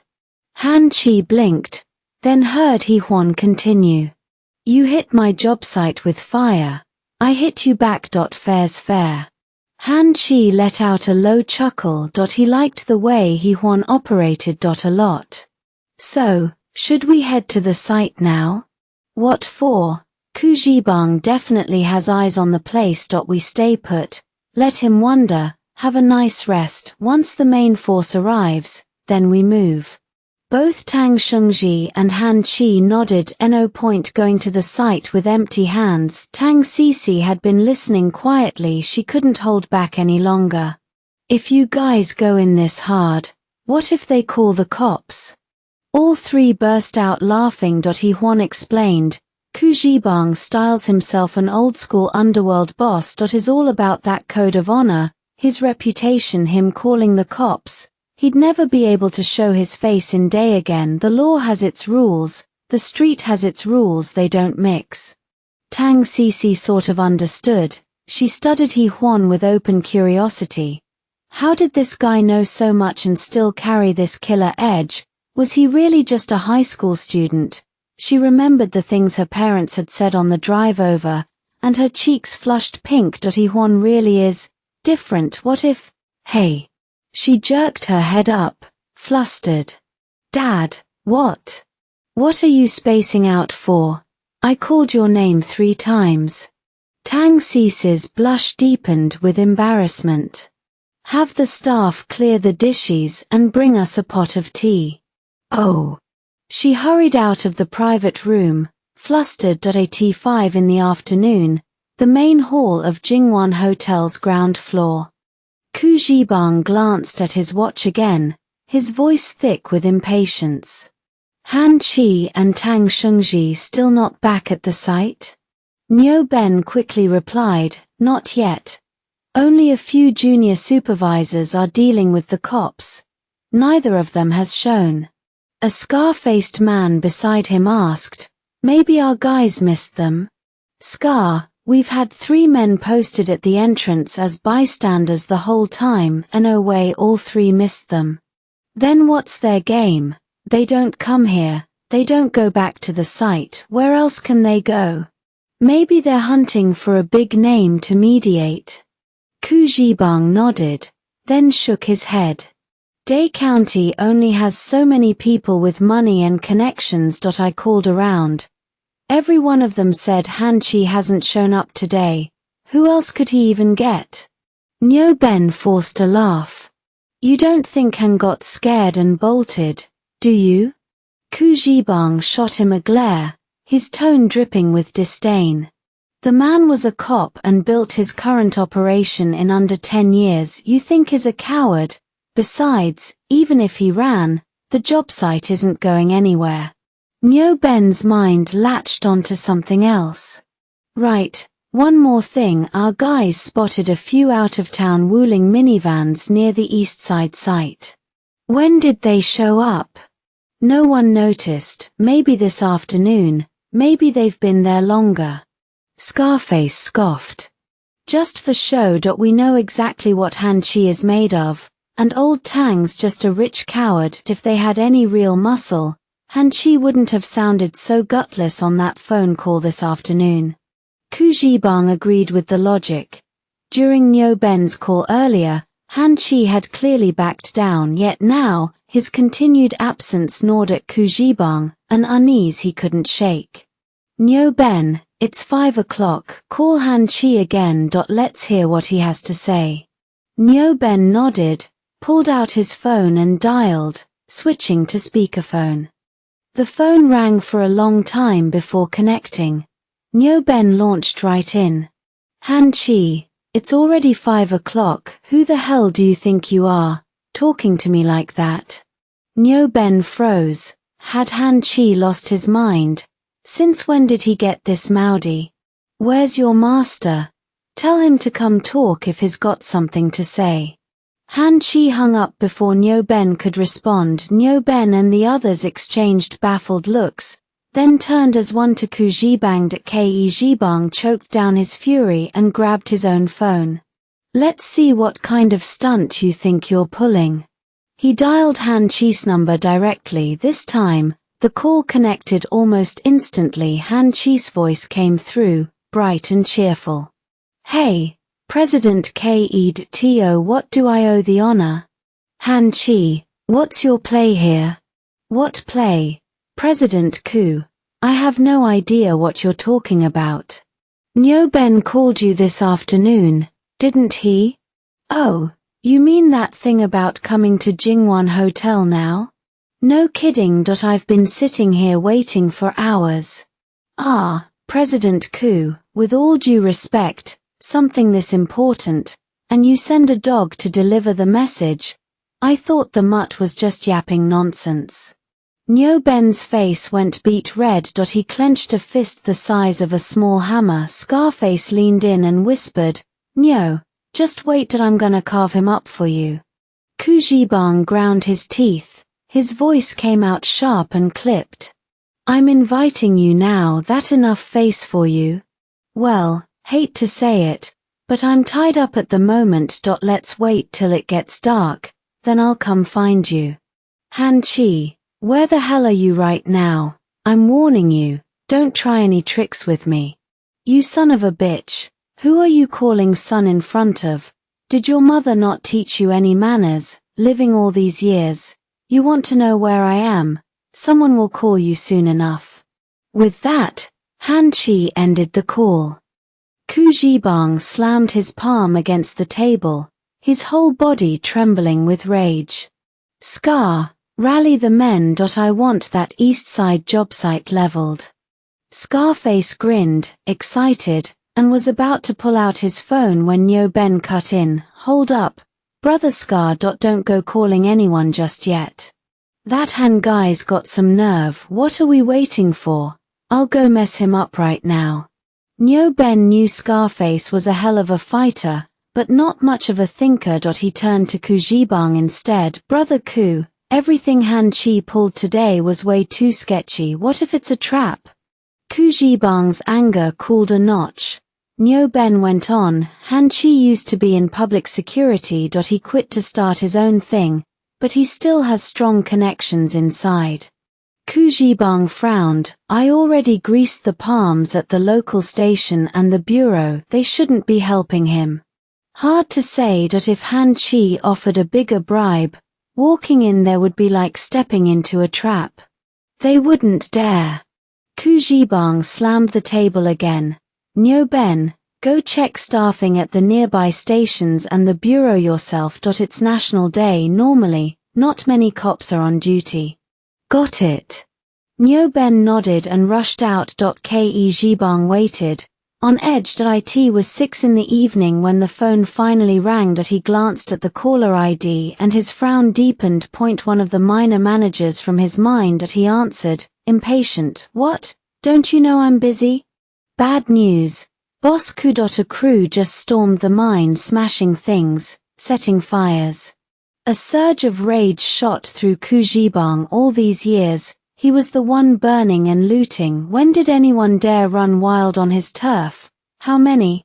20, maybe 30. That's it. And you let them get away with that. Boss Ku, it's no use. The workers here are just local villagers. They wouldn't dare fight those thugs. Stall them. I'm bringing people back right now. Can't stall them. Are you useless? The man whined. Those 20 or 30 lit the fires and took off. They're already out the gate. Ku Jibang was livid and slammed the table hard. Han Chi, I'll take you down today. Almost on cue, his phone rang again. Seeing the name Han Chi on the screen, Ku Jibang let out a bitter laugh. He actually dares to call. Doesn't he know how to spell death? He answered and was hit with Han Chi's annoying voice. So, Boss Ku, you know where I am now? Han Chi, just you wait. You're not getting away. What, are you mad? Feeling triggered? I'm just returning the favor. I'll fucking kill you. Han Chi, you can run but you can't hide. I'm turning that construction site of yours in the east side into rubble.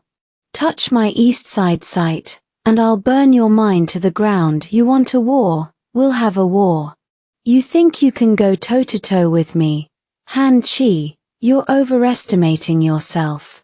Ku Jibang hung up with a slap and immediately called the township government and police station near the mine.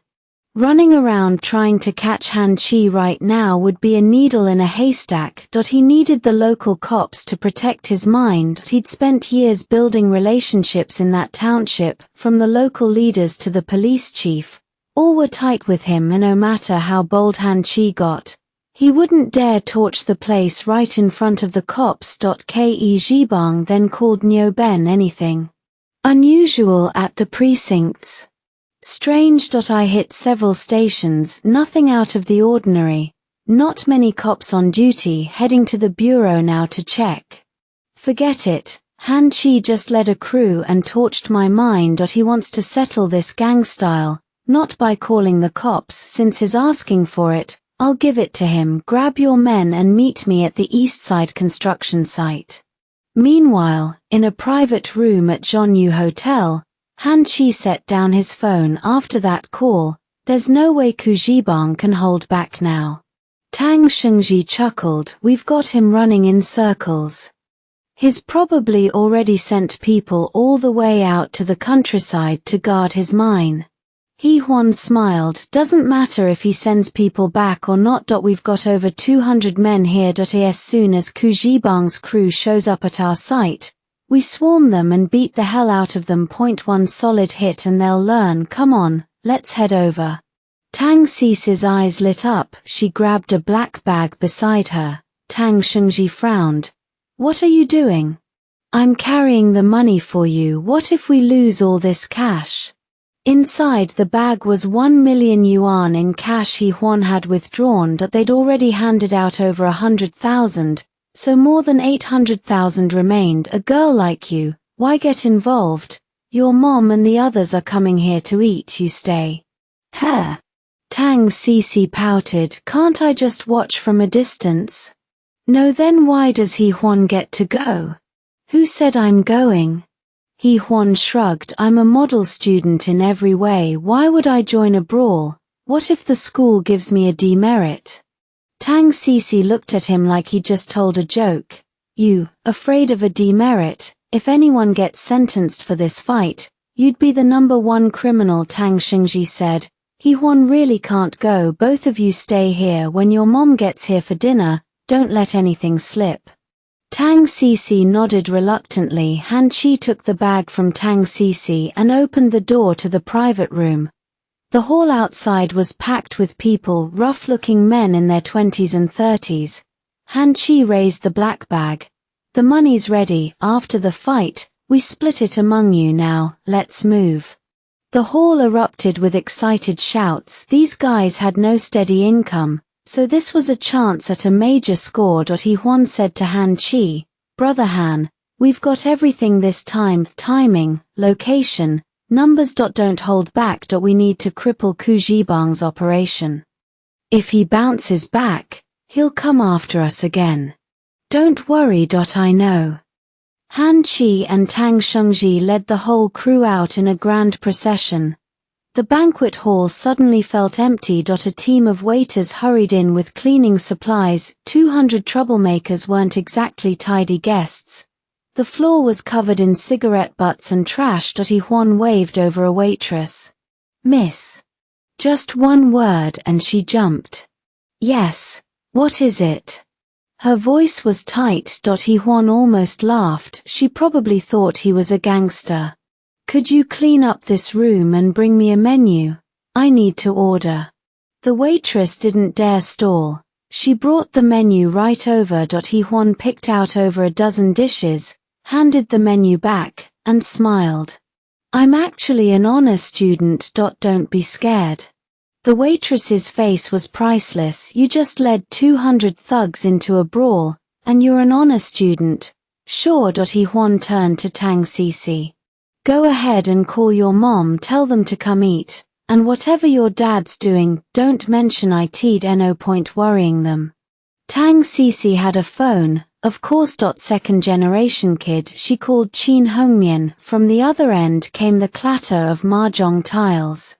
"We're going to play a little longer. We'll be there at 6:30. Tang Cici felt a strange knot in her chest. On her dad's side, it was blades and shadows, danger around every corner. On her mom's side, life was calm and easy, all songs and dances. Huan called Liu Mai. She was just getting off work and planning to bring He Chen over. After he hung up, Tang Cici leaned in close and whispered, "How much money do you actually have? Didn't you say this morning I was full of crap? Already changing your mind?" Tang Cici rolled her eyes. Yeah. I just watched you walk in with $1 million in cash. Like I told you, that was my friend's money. You two are the weird ones, skipping your National Day break and coming all the way to Dazhi County just to see me. What's going on?" Tang Cici's face went red. "I came to see my dad's construction site. That's so strange." Huan let out 2 dry laughs. "Well, you've seen it now. Probably should head back tomorrow. Whether I go back or not is none of your business," Tang Cici snapped. "Besides, I have no idea what's going to happen with my dad today. Of course I'm staying with him. Just don't keep running to Dazhi for no reason. People might think you've got a crush on me." Tang Cici grabbed a plastic stool and was about to hurl it at Huan, but he was already gone. "Huan, don't you dare run. Let me see if I can kick your ass. If you chase me, I'll run. If you don't, I won't." Tang Cici stopped and stared at him, disbelief all over her face. "Chase you? Do you know how many guys line up at my school waiting for me? Look in a mirror at that ugly face of yours. Like I'd ever chase you." Half an hour later, Liu Mai and He Chen walked into Zhanyue Hotel. Huan and Tang Cici were sitting at separate tables, faces like stone. Huan had a long scratch across his face. Liu Mai looked confused. Huan, what happened to your face?" Before Huan could get a word out, Tang Cici threw herself in front of Liu Mai, crying like a delicate flower in the rain. "Auntie, Huan bullied me." Huan cursed under his breath. "What the hell? She's the one twisting the knife and pointing the finger first." "Mom, that's not how it went." Tang Cici started it. "She scratched my face." Liu Mai grabbed Huan's ear. She's a girl. Can't you just let her have her way? Huan felt like he'd swallowed a mouthful of bitter medicine, no way to explain himself. And to make it worse, that wicked woman Tang Sisi was sneaking a glance at him, the corners of her eyes curling with satisfaction. Soon enough, Qin Hongmian and her group showed up, plus 2 more women, probably her afternoon mahjong buddies. They were still chattering away, replaying the last game. Tang Yuanyuan spotted Huan and ran over, bouncing with excitement. He scooped her up. That little girl just got cuter every time he saw her. He said to Qin Hongmian, "Sister-in-law, you're all smiles. How much did you win this afternoon?" Su Shan cut in. "Don't even ask, the 3 of us all lost. She was the only one winning, took home 13,000. Liu Mai's eyes went wide. "You play for that kind of money?" Qin Hongmian laughed. "It's not really that much. I just had a lucky streak this afternoon. Sister Liu, you should learn mahjong soon, then we can play together." Liu Mai gave an awkward laugh. 1 round's wins and losses were equal to half her yearly salary. How could she afford that? Qin Hongmian scanned the room. "Where's my husband? He's still not back." Su Shan caught on too. "Right, and my Han Qi.is, he's still at the construction site." "Sister-in-law, there was a little trouble at the site. Brother Han and Brother Tang went to sort it out. They might not be back for a while." Qin Hongmian frowned, worry crossing her face. "What happened? Why's it taking so long?" "Nothing major, just a few punks stirring things up. Let me call them and check in." Huan stepped aside and dialed Tang Shengji. The call connected fast. "Hey, Brother Tang. What's the situation over there?" "Haha, feels good. Kujibang brought over 60 guys, and we've got every last one of them locked inside the construction site. Ke Jibang himself is in there too." Huan finally exhaled. "You and Brother Han have worked hard. I'll come over after dinner." "Yeah, Kujibang is finished. When you get here, we'll talk clean up." Huan hung up and turned to Qin Hongmian. "Sister-in-law, the site's under control. Just some loose ends to tie up. Brother Tang and the others probably won't be back for a few hours. Let's eat first. After dinner, I'll take you to a hotel to rest." Qin Hongmian relaxed. "Alright, actually, old Tang rented a place here, but I bet it's a wreck. I'll take my 2 daughters to a hotel." "Why stay at a hotel? That's a waste of money," Liu Mai cut in. "Why don't you all stay at our place tonight? I have empty rooms ready to go." Qin Hongmian felt a secret thrill. This would be a perfect chance to get closer to Liu Mai. "That's too much trouble. I'd feel bad imposing." "What trouble? I'd be happy to have you." Huan was speechless. "Mom, dear Mom, these people aren't even relatives. Why are you inviting them into our house? You just let the fox into the henhouse." Since most of the people at dinner were women with small appetites, and nobody was drinking, the meal wrapped up in about half an hour. Liu Mai wanted to pay the bill but was told it had already been settled. No need to guess. Huan had covered it. Su Shan's big Benz pulled up to the entrance of Huan's neighborhood, with Qin Hongmian and her 2 daughters inside. A moment later, they saw Liu Mai and her family get out of a taxi. Su Shan smiled and said, "Sister Liu, you've got more pull than me. I've asked Sister Qin to stay at my place a few times, and she always turned me down, but the moment you asked, she said yes. Guess my old friendship doesn't stand a chance against your new one." Qin Hongmian pretended to be annoyed. "What do you mean, old and new? It's just that Han Chi's parents are at your place. I'd feel awkward staying there." "Alright, I was just kidding. You all get some rest. We'll catch up tomorrow." With that, Su Shan drove off. Qin Hongmian glanced at her watch and muttered, "I wonder why the construction site is so busy on National Day. It's already this late, and he's still not back." Huan said, "Don't worry, sister-in-law, I'll go check on the site right now and bring brother Tang back to my place." Tang Cici immediately chimed in, "I'm coming too." Huan blurted out, "What for? You'll just slow me down. If you don't let me come, I'll tell everything." Huan's eyes widened. She really would do something like that, damn it. This girl was his personal curse. Qin Hongyan asked curiously, "Tell what?" "Nothing," Huan cut in quickly. "Fine, if you want to come, stick close. If you get lost in the middle of the night, nobody's coming to look for you." Tang Cici nodded excitedly. Qin Hongyan was still a little worried about her safety, but when she saw the smile in her daughter's eyes, she figured maybe Tang Cici was finally showing some interest and looking for a chance to be alone with Huan. She said warmly, "Cici, make sure you listen to Huan and stay safe." "Got it." By now, the roads around the east side construction site were cordoned off by police.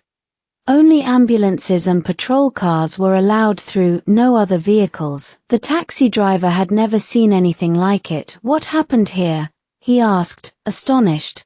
"Why's it so busy?" Huan was preoccupied. They'd agreed to keep the police out of it as much as possible, but now there were cops everywhere. He couldn't tell if that was good or bad. He wasn't in the mood to chat with the driver. "Driver, we can't get in anyway, just let us out here." The taxi pulled over, but the driver turned around again. "You two coming here, do you know something?" Tang Cici snapped, "Mind your own business. Don't ask too many questions, or the cops might haul you in for questioning." She slammed the car door shut.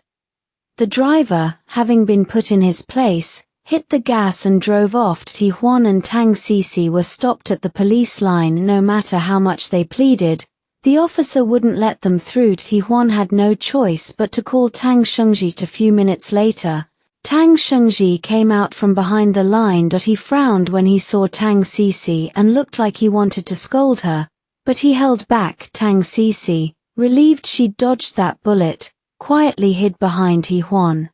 "Brother Tang, what's the situation? Let me take you in first." Tang Shengji turned to the officer nearby. "Officer, these two are with me, please let them through." The officer knew Tang Shengji was the big boss of this site, so he lifted the tape and let Huan and Tang Cici in. Huan asked, "Brother Tang, why so many cops?" "The hospital called them with those 50 or 60 guys from Kujibang's side either dead or injured, and all those wounded flooding in at once. The hospital panicked." "What about our casualties?" "About 20 of our people got minor injuries. They've been taken to the hospital, nothing serious." Tang Shengji looked at Huan and grinned. "Kujibang took 7 or 8 stab wounds. This is gonna put him through the ringer." Huan couldn't help but smile back. Serves him right. Why didn't they finish the bastard off? Let's see if he still dares to act tough. Watching the police come and go, Huan worried. With all these cops involved, the cleanup is going to be tough. "Brother we have everything going for us this time. First, Kujibang started the trouble at our site. It was self-defense. Second, it's National Day. The higher-ups don't want a headache from this, so they'll try to downplay it, preferably without any word getting out. Third, Kujibang has been too arrogant for years from the top down. Everyone wants to see him fall. Once his injuries heal, the legal system will indict him for disturbing public order. This time, everyone's piling on." Huan finally relaxed. "How do you know what the county officials are thinking so well?" Tang Shengji pointed at 3 figures in the distance. One was Han Qi. The other 2 wore a police uniform and a jacket, respectively. Deep in conversation. "That's the Public Security Bureau chief and a deputy county magistrate. Even though we got off clean, we still need to grease the wheels where it counts." "Absolutely. We've got to take care of things properly." Huan was in high spirits. Whatever can be solved with money isn't a problem. Our side only has some minor injuries, treatment costs won't be much. With the county officials backing us, none of our people will be charged, so we save on legal compensation. The biggest expense will be relationship management. Old Han and I estimate at least $1 million. Add in the cost of hiring the guys and other miscellaneous fees. Total comes to around $1.5 million. $1.5 million. Huan was surprised. It was far less than he'd expected. He laughed. If it's that little, I'll cover it all myself. No way, old Han, and I agreed we'd split it 3 ways. Why bother? I was the one insisting on this fight, so the costs should be on me. That won't do. Winning this fight today made both me and old Han feel fantastic. We're splitting it, so don't argue. Huan smiled. Alright, I'll do what you say, Brother Tang. But Nyo Ben didn't show up tonight, no idea where he ran off to. Huan didn't answer. Instead, he stared with a puzzled look at something behind Tang Shengji. Curious, Tang Shengji turned around and saw Scarface walking slowly toward them. The man had wounds all over his body and wore a torn piece of red cloth around his neck. Don't worry. Anyone wearing a red cloth is one of ours. Huan's eyes went wide. Get down, he shouted. Tang Shengji barely had time to react before Huan yanked him aside. A gleaming cleaver whistled past, nearly catching him in the ribs. Tang Shengji had lived a comfortable, easy life. He'd never faced brutal danger like this. Terror flooded through him. Appearances be damned, he scrambled forward on all fours. Huan wasn't much better off. He'd always believed a wise man steers clear of danger, and he took that to heart. Besides, he'd only been reborn a few weeks. Too many things left unfinished. He couldn't afford to die. When Scarface came at them with the cleaver again, Huan yelled, "Help!" and ran for his life, just like Tang Shengji. Appearances. What were appearances compared to staying alive? The commotion drew the attention of the nearby toughs and police officers. They sprinted over. Scarface was already badly wounded, barely able to walk. He stumbled after 2 steps, nearly falling. His eyes swept around and landed on Tang Cici. Frozen in shock. He raised the cleaver and swung. He hated Tang Shengji to the core. Killing him would be perfect. If that failed, he'd drag someone else down with him. He didn't know who this girl was, but if she was standing with Tang Shengji, there had to be a connection. Tang Shengji's heart clenched. "Cici, run," he yelled. But Tang Cici was paralyzed. Her legs trembled wildly. As the vicious Scarface charged, she instinctively threw up her arms to block. The expected pain never came. Instead, a dull thud like something heavy hitting the ground. Tang Cici opened her eyes. Scarface lay writhing on the ground, his body covered in knife wounds and a bloody gash on his forehead. Beside him lay half a red brick, smeared with blood. Huan let out a breath. Good thing he played basketball. His aim was still decent. The police swarmed in and subdued Scarface. Tang Cici realized it was Huan who'd thrown that brick and saved her. She was about to thank him when he strode over, raised his hand, and slapped her across the face with a sharp crack. "I told you not to follow me, but you had to come anyway. And once you got here, you were as stupid as a pig. That man came at you with a knife. Why didn't you run?" Tang Cici was devastated. She covered her cheek and crouched down, tears gushing like a burst dam. Tang Shengji's heart ached at the red mark on his daughter's face.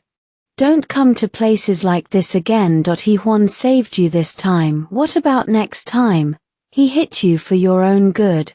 Tang Cici sobbed, hiccuping for a long moment before she managed a complete sentence. "I'm sorry, okay?" A flicker of amusement crossed Huan's mind. Even the little demoness could admit she was wrong. Han Chi jogged over from a distance. He froze for a second when he saw Scarface, then turned to the group. "Are you all okay?" "We're fine," Tang Shengji said.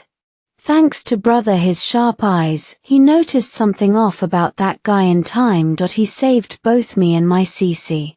Han Chi frowned. That fish that slipped through the net earlier is Ku Jibang's top enforcer, goes by Scarface. He's got several kills under his belt. Somehow he found a red cloth and snuck in today. Huan looked worried. Brother Han, send some men to search the site thoroughly. I'm afraid some of our guys might have fallen to him. Han Chi nodded and immediately dispatched a few toughs to search the construction site. Just then, the police chief and the county leader walked over together. They glanced briefly at Huan, then exchanged pleasantries with Tang Shengji. Tang Shengji didn't introduce Huan. No one outside knew Huan was a shareholder yet. The police chief and the county leader said their goodbyes, their chests puffed out as they promised to bring Ku Jibang's criminal gang to justice. Tang Shengji and Han Chi thanked them profusely and mentioned dropping by their offices in a few days. Naturally, a visit never came empty-handed. Both leaders understood the implication and left with broad smiles. Han Chi turned to Tang Shengji. Chief Tang, you and Huan should head back. There's not much left here. No need for both of us to stay. Tang Shengji glanced at his daughter, still crouched and crying, and sighed. All right, thank you for today. Han Chi grinned. Thank me for what? I'm still buzzing. Seeing Ku Jibang cry and beg for mercy felt amazing. Should have recorded that pathetic scene on my phone. Huan laughed. I thought he was some ruthless badass, but turns out he's just scared of dying.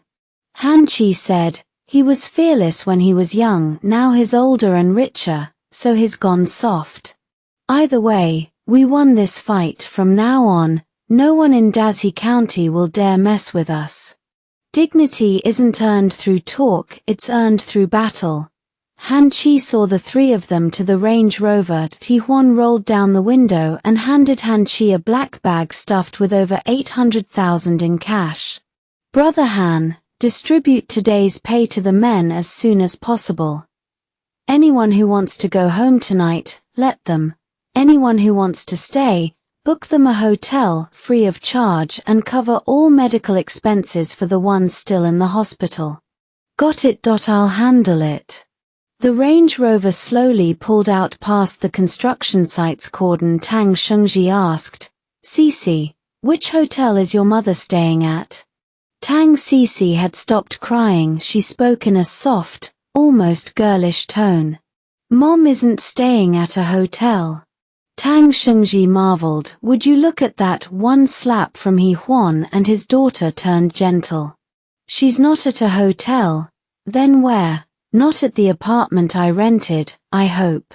No, she's at Huan's place. Her. Tang Shengji blinked, then burst out laughing. Staying at Huan's, good idea, saves a few $100 on a hotel room. Inside, Huan grumbled. You call that saving a few hundred? You've got ulterior motives, old man. Huan was at a loss. This future father-in-law and his whole family had some nerve. What was he supposed to do now? In the living room of the He family, Liu Mai and Qin Hongmian had already showered and were sitting on the sofa chatting. Tang Yuanyuan sat beside Qin Hongmian, completely absorbed in Tom and Jerry on TV, giggling at every funny moment. Then a key turned in the lock. Tang Shengji and his daughter Tang Cece walked in, with Huan right behind them. Tang Yuanyuan flew off the sofa with open arms, running straight toward them. Tang Shengji thought his little girl had missed him. He opened his arms. Eagerly, my sweetheart, come here. Let Daddy give you a hug. But the little girl walked right past him, straight up to Huan, and said in her childish voice, I don't want Daddy's hug. I want Brother's hug. Who could say no to a cute little girl? Huan set down what he was carrying and scooped Tang Yuanyuan into his arms. Yuanyuan's such a good girl. Brother will buy you candy tomorrow. Tang Cece stood to the side, sounding jealous. You've only known him for a day and it's already brother this. brother that. Might as well go join the He family. Tang Yuanyuan stuck out her tongue. Fine. You go back, then. Tang Cici was speechless. To hide his embarrassment, Tang Shengji greeted Liu. My sister Liu will be imposing on you for a few days. He Huan frowned. A few days? Aren't you going back to Jiangcheng? What kind of talk is that? Liu Mai shot He Huan a glare. Manager Tang and his family rarely visit. What's wrong with them staying a bit longer? He Huan felt bitter, but he couldn't say it out loud. Mom, you don't get it. They're trying to pawn that terrifying eldest daughter off on me. Liu Mai turned to Tang Shengji. Stay as long as you like. Make yourselves at home. Tang Shengji chuckled. Actually, it won't be long. Cici is in her senior year and only has 3 days off. The day after tomorrow, my wife will take both kids back to Jiangcheng. Cici's a senior too, just like my Huan. Qin Hongmian chimed in. What a coincidence. Maybe they could apply to the same university. Liu Mai lowered her voice. What kind of scores does Cici usually get? Around 620. He Huan already knew Tang Cici had good grades, so it didn't faze him, but Liu Mai's expression turned awkward. 620. My Huan would have to take the college entrance exam twice just to reach that. Tang Cici couldn't hold back a laugh. You usually only get 300. Man, you're something else. He Huan's expression darkened. What's the point of high scores? In the future, you'll be working under me anyway. Just a glorified grunt. Make me mad, and I'll dock your pay. You wouldn't dare. As soon as the words left her mouth, she realized what that sounded like and quickly corrected herself. Bullshit. In the future, you'll be working for me. He Huan couldn't be bothered to argue about nothing. He noticed the reddish handprint on Tang Cici's left cheek still hadn't fully faded and ended up staring a little too long. Tang Cici caught his gaze. She panicked and instinctively covered her left cheek. I was wrong. I'm going to shower. And with that, she fled. Everyone froze. He Huan was especially baffled. What's with the demon? Why did she apologize? By the time everyone had finished showering, 2 hours had passed. The original plan was for Tang Cici to room with He Qian, while Tang Shengji and his wife slept in the study with the little girl. The study had a queen-size bed, so it wasn't too cramped, but for some reason, the little girl threw a tantrum. She started crying and insisted on sleeping with He Huan. Tang Shengji and his wife had no choice. They decided to let He Huan put her to sleep first and then carry her back later. He Huan took the little girl to his room, tucked her into bed, and picked up his phone to kill time with a match-3 puzzle game. Tang Yuanyuan stared at him with her big eyes. Brother, if you're on your phone, I can't fall asleep. He Huan had no choice but to put the phone aside. Yuanyuan, why did you insist on sleeping with me tonight? Because I like you. When a child says like and an adult says like, they mean two very different things. A child can say she likes lots of people and everyone thinks she's cute. An adult says he likes lots of people and everyone calls him a creep. He Huan couldn't help thinking back to his past life, when the older Tang Yuanyuan lay in this very bed, shamelessly whispering sweet nothings to him. He chuckled. Yuanyuan, how about I tell you a story? Once the story's done, we sleep, deal? Ham, Snow White is my favorite. Snow White. Wait, what's the story of Snow White again? I can't remember. He Huan coughed awkwardly. Today, I'll tell you a new story. It's called The Little Girl Who Sold Missiles. Isn't it The Little Girl Who Sold Matches? That's why I said it's a new story. Who uses matches nowadays? The little girl looked confused but nodded anyway, still looking a bit lost. Once upon a time, there was a very poor little girl who hadn't eaten in days. One evening, she wandered the streets carrying a big missile. He Huan made up the story as he went without him noticing. A tiny hand crept quietly toward his neck. He jolted in surprise and glanced at the little girl. Her eyes were shut, she was sleeping peacefully, but a chill ran down Huan's spine. In his past life, Tang Yuanyuan had slept exactly like this, clutching his neck to fall asleep. Could she have been reborn too? The more he thought about it, the more suspicious it seemed. This was his first day meeting the kid. Why was she so glued to him? It didn't make sense, and wasn't she too well behaved? No matter where he took her, she didn't cry, didn't fuss, didn't run off. That kind of emotional steadiness wasn't normal for a 7-year-old at all. Huan carried the little girl to the study door and knocked softly. Qin Hongmian opened it. Is Yuanyuan asleep? Yeah. Huan handed the little girl over to Qin Hongmian, but before he left, he couldn't help asking, Sister-in-law, does Yuanyuan usually grab people's necks when she sleeps? Qin Hongmian looked puzzled. No, she usually holds her little bear. She grabbed your neck just now? Yeah, just curious. It's nothing. Huan returned to his room, more unsettled than ever. One moment he was convinced Tang Yuanyuan was a fellow reborn, just like him. The next, he told himself it was just normal behavior and he was being way too paranoid. For the first time since being reborn, Huan couldn't sleep. The next morning, Huan was still half asleep when he thought he heard someone knocking at the door. He bolted upright in bed and fumbled for his phone. Almost 10 o'clock. This was the first time he'd ever slept in that late. He'd spent the whole night tossing and turning, only nodding off as the sky started to lighten. He never imagined he'd sleep straight through till now. He cursed himself under his breath for being so paranoid.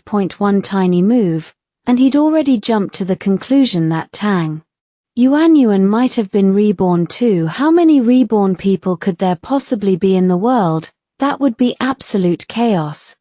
The knocking outside the door still hadn't stopped. Huan threw on his clothes and yelled, I'm up, stop pounding.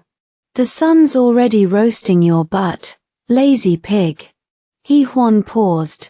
Since when was that Tang Cici's voice? He finished getting dressed and opened the door to find Tang Cici standing there, looking at him with utter disgust. Everyone else was gone. Huan walked past her toward the bathroom. Where'd everybody go? Your mom went to work. My dad went to work too. Your little sister took my mom and Yuanyuan to Qinglongshan Park. Huan frowned, curious. Why didn't you go? Tang Cici snapped. Because I had to bring breakfast for this lazy pig. He glanced at the table. Sure enough, there was a bowl of hot dry noodles and a plate of soup dumplings. A little embarrassed, he wanted to apologize, but the words just wouldn't come out. He remembered Tang Cici's strange reaction the night before and decided to test something. He deliberately put on a hard stare, glaring at her like he was about to lose his temper. Tang Cici took a step back, her expression instantly tense. She stammered, What do you want? What was that tone you just used with me? Tang Cici's eyes started welling up, her voice came out pitiful and small. I'm sorry, okay?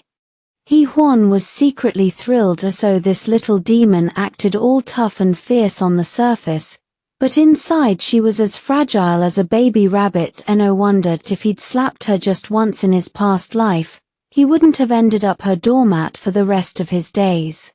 Since you know you're wrong, wait here. I need to use the bathroom and wash up. Tang Cici nodded obediently. Damn. That fell into line quick. She's like Princess Jenning reincarnated. Huan finished washing up fast. The hot dry noodles on the table had already turned into a sticky clump. He forced down a few bites and pushed them aside, then picked up the soup dumplings. They'd gone a bit cold, but they still hit the spot. He looked over and saw Tang Cici sitting quietly on the couch, and a flicker of guilt stirred in him. Cici, did you eat breakfast? Since when are you on a first-name basis with me? Tang Cici was irritated but too scared to actually say it. She just murmured, I ate. Are you full? I got 2 dumplings left. Do I look like a dog, eating your leftovers? I'm full. Huan just grunted, oh, without any expression, but Tang Cici suddenly looked like a kid who'd gotten caught doing something wrong. I'm really full, but, well, maybe I can squeeze in one more. Huan was baffled. If you're full, don't eat. I'm not force-feeding you. Besides, I haven't even finished them myself. He plucked one dumpling and handed it to her. Tang Cici popped the whole thing in her mouth. She swallowed, then opened her mouth a little, as if to show him she'd eaten it. Something clicked in Huan's mind like a lightning bolt. He was utterly stunned. Oh no, could this be that split personality thing? He scarfed down the remaining dumplings in a few frantic bites. He wasn't sure if Tang Cici had truly developed a second personality, but if she had, he'd really stepped in it. Her father would probably shoot him 800 times over. Right now, the only move was to get this girl back to her mother. As long as Tang Cici didn't cause any trouble in the next couple of days, once she got back to Jiangcheng, everything would be fine. Huan opened the door and nearly collided with Guojing. She was coming up the stairs carrying a bag of vegetables. They both froze. Huan greeted her. Good morning, Teacher Guo. It's not morning anymore, almost lunchtime. Huan, have you finished your holiday homework yet? Guojing stopped mid-sentence when she spotted a pretty young girl stepping out from behind Huan. The girl reached back to turn off the living room light without even looking. The two of them had clearly been alone in that apartment. A teenage boy and girl alone together. It was hard not to jump to conclusions. Guojing's brow furrowed. Huan knew exactly what she was thinking. He rushed to explain. Teacher Guo, my friend's whole family spent the night at my place. We were heading to Qinglongshan Park today, but my stomach was acting up, so I stayed back a little. Guojing's expression relaxed. Alright, even though it's National Day break, don't forget to do your homework. Got it, Teacher Guo. Guojing headed into her room with the vegetables. Huan and Tang Cici went downstairs. Why'd you lie to your teacher? Obviously. If I didn't say that, Teacher Guo would think we, did something. But we didn't do anything. Why are you so nervous? Huan looked at her, caught off guard. Tang Cici's face had flushed bright red, stunningly beautiful. You almost want people to misunderstand, don't you? Oh my god, is this really the Tang Cici I know? Huan shivered and quickened his pace toward the apartment complex exit. He was genuinely scared to stay near Tang Cici in this state. Before, she'd been unreasonable and rude. Now, she was way too obedient. He was afraid he'd lose control and do something unforgivable. Tang Cici struggled to keep up, breaking into a jog. Huan, why are you walking so fast? Where are you taking me? I'm taking you to your mom. But my mom told me to stay with you today. Huan stopped and turned around, exasperated. Tang Cici, can you stop pretending? There's no way you actually want to stay with me. Tang Cici's cheeks went pink again. Does it matter whether I want to or not? If my mom says so, I'll do it. Do you even know why your mom told you that? Tang Cici was already blushing, but now her face turned completely crimson. Because, she stammered for a long moment, too embarrassed to get the words out. Finally, she mumbled, I don't know. The subtext of I don't know was loud and clear. I know, and I accept it. I'm just too shy to say it out loud. Tang Cici, I never in a million years would have guessed you were like this. Qinglongshan Park sat nestled between a mountain and a lake. The mountain was Qinglongshan, the lake Hongxing Lake. The park had pavilions, pagodas, arched bridges over winding streams, an ancient temple, a monument, and every kind of children's play area. Normally, Plenty of locals came to stroll or relax, but today was the second day of the National Day holiday. You can imagine the crowds. It was a sea of people. Huan had to shove his way through the throng before he finally spotted Qin Hongmian and her group. Just as she'd said the night before, Su Shan had joined them again. The only one missing was her dear son, Han Bin. He'd probably gotten bored out of his mind tagging along yesterday and decided to skip today. Qin Hongmian wasn't at all surprised that Huan had brought Tang Yuanyuan along. Ever since their first meeting yesterday, he'd been trying to avoid her eldest daughter. She could guess why. The girl was simply too overbearing. Any normal person would find it hard to take, especially someone as mature as Huan. He had no patience for coddling a young girl, but oddly enough, he was very close to the younger one. Every time they met, he'd scoop her up and play with her. Right now, Tang Yuanyuan was already clinging to Huan. Huan, the weather's so nice and the park's so lively today. Why not take a walk with us and unwind? Huan couldn't help glancing around. Qinglongshan was packed with tourists. The small square ahead was full of vendors hawking their goods. On Hongxing Lake, pleasure boats dotted the blue water like scattered stars. In later years, you'd never see a scene this lively. Especially after the pandemic, the contrast was stark. Huan really enjoyed this kind of everyday, down-to-earth bustle. Even just standing there watching quietly put his heart at ease, but not now. He had to keep his distance from Tang Cici. That girl was way too dangerous. Sister-in-law, someone stirred up trouble at the construction site yesterday. I need to check on how things are going. I can't just dump everything on Brother Han and Brother Tang. Even if they don't complain, I'd feel bad about it myself. Then let Cici go with you. I'm trying to stay away from your Cici, and you want her to come with me, Huan quickly said.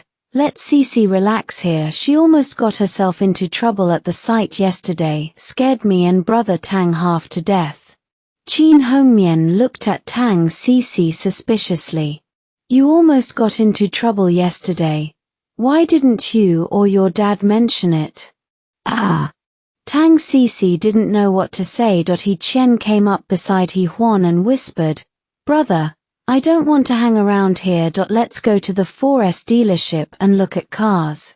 Huan wasn't in the mood to look at cars first. He didn't want to give Tang Cici a chance to latch on second. After yesterday's brawl, there was a lot of cleanup. The east side construction site needed to be cleared quickly so work could resume. The wages for the 200+ men from yesterday had to be paid out properly, including the injured ones. He needed to visit them and cover their medical bills. He also had to negotiate with the government on the follow-up plan and smooth over various relationships, and when Ku Zhibang woke up, there'd be negotiations. No wonder Tang Shengji had rushed out so early this morning. Too much to do. Even though Huan had said he wouldn't get involved in management when he bought in, at times like this, offering ideas was still a good move. Qianqian, there really are things to deal with at the site. Buying a car will probably have to wait until winter break, but that's fine. I'll have more money by then, so we can get a better car. I'll still put it in your name. Chen's eyes crinkled with a smile, but she said, I wasn't saying I wanted it in my name. Come on, I know what you're thinking, you little money grubber. You study hard all the time today. Just have fun with Auntie Qin and the others, play ring toss, shoot balloons, whatever you like. But I didn't bring any money today. Huan didn't waste words. He pulled out 500 yuan. Is this enough? Chen beamed. Plenty, thanks, big brother. Huan smiled faintly while he was talking to Chen. Qin Hongmian still hadn't managed to get anything out of Tang Cici. He took out his phone and called Han Qi. When the call connected, he asked, Brother Han, where are you now? I just got to the People's Hospital. Huan was wondering what could be so urgent at the hospital when Han Qi's next words hit him. Bad news. Ke Zhibang is dead. What? Kujibang is dead.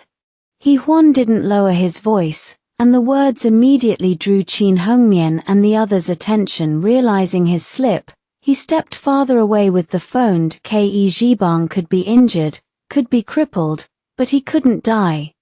Infamous as he was still an outstanding entrepreneur in the county and a political advisor. If his family kicked up a fuss at the government, there'd be no sweeping it under the rug. That would trigger a whole chain of trouble. Brother Han, what time did Kujibang die? About an hour ago. The doctor said he had surgery last night and was conscious this morning, but then, somehow he just died. Huan had a nagging feeling something was off. Kejibang's injuries were all external, and he was only in his 50s, not frail. How could he just die like that? Okay, I understand. I'm on my way to the hospital now. He hung up, said goodbye to Qin Hongmian and the others, and left. Qin Hongmian could tell from the conversation that something bad had happened, so she didn't try to stop him. When Huan reached the hospital entrance, he saw Tang Shengji waiting there. Huan hurried over. Brother Tang, what's the situation now? Tang Shengji couldn't help but smile. A stroke of luck in the midst of disaster. Kejibang's household is in total chaos. Nobody's even thinking about going to the government to make a scene. What happened? Tang Shengji explained in detail, and Huan finally understood. Kejibang had started out as a street thug and was quite the womanizer. He had an ex-wife, a current wife, and a mistress. Between the three, they'd given him 4 sons and 2 daughters. Since his death was so sudden and he'd left no will, the ex-wife and the mistress each brought their children to the hospital, demanding their share of the inheritance. His current wife, of course, refused to agree to so. Right next to Kujibang's corpse, a full-blown battle over his estate broke out. As for the cause of Kujibang's death, no one cared, and certainly nobody was about to kick up a fuss at the government on his behalf. If anything, they'd probably all secretly been hoping he'd die sooner. Huan laughed dryly when he heard it. Kujibang spent his whole life in the criminal underworld, and this is how it ends for him. But for us, it's really good news. Yeah, if his family had banded together and gone to the government, we'd have been in deep trouble at the very least. As Tang Shengji finished speaking, a Mercedes-Benz pulled out of the hospital parking lot. The rear window rolled down slowly, revealing a slightly plump-faced It was Nyo Ben, who hadn't shown up at all the night before. Their eyes met, but Nyo Ben didn't say a word. Daben didn't stop the car either. It turned a corner up ahead, and even its taillights disappeared from sight. Tang Shengji felt a sudden, unexplained unease. Was Kujibang really that badly injured last night? Failed resuscitation? Why was Nyo Ben at the hospital at this exact time? Could it be that Nyo Ben had secretly ended Kujibang's life? The more Tang Shengji thought about it, the more likely it seemed. How could that bunch of useless Ku family members ever hope to beat Nyo Ben? Eventually, Nyo Ben would slowly swallow up Kujibang's entire fortune. He would become the next Kujibang. Huan noticed Tang Shengji staring blankly behind him for a long time. When he turned around himself, there was nothing there. Curious, he asked, "Old Tang, what are you thinking about?" Nyo Ben just came out of the hospital. Huan was surprised. What a coincidence, Nyo Ben just happens to show up at the hospital at this time. Then something clicked. Could it be that Nyo Ben secretly killed Kujibang? Tang Shengji was used to Huan's sharp mind by now. That's what I was thinking. With Kujibang's sudden death, Nyo Ben stands to gain the most at first glance. He seems reckless and flashy, but after dealing with him a few times, you realize that's all a facade. If this guy really grows into his potential, he might be even more trouble than Kujibang. Grow, he was a reborn man. When it came to growth, who could compete with him? Even if Nyo Ben were a dragon, he'd have to curl up at Huan's feet. Besides, in his last life, Huan had never even heard the name Nyo Ben. What kind of big shot could he be? Huan said dismissively, "Let him walk his single plank bridge. I'll take my broad highway. If Nyo Ben is smart, he won't come messing with me. Otherwise, what happened to his big brother Ku Zhibang today will be his fate tomorrow." Tang Shengji didn't think Huan was bragging at all.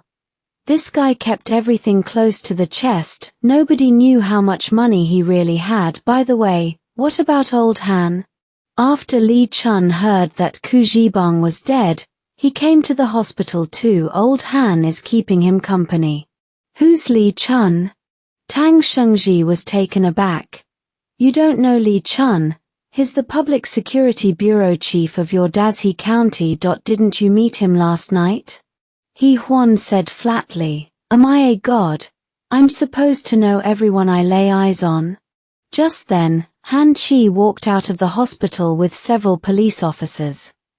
The one in front, with the square face, was indeed Public Security Bureau Chief Li Chun. He had come to the hospital worried about Ku Zhibang's family causing trouble, but when he arrived, he was stunned to find the Ku family tearing into each other. As long as it didn't spill over into the public, the police weren't going to bother. Li Chun exchanged a few pleasantries with Tang Shengji and left. Before he went, he gave Huan a long, curious look. He was probably racking his brain trying to figure out who this young guy really was. By morning, most of the 200 brothers who had been in the fight the night before had already left.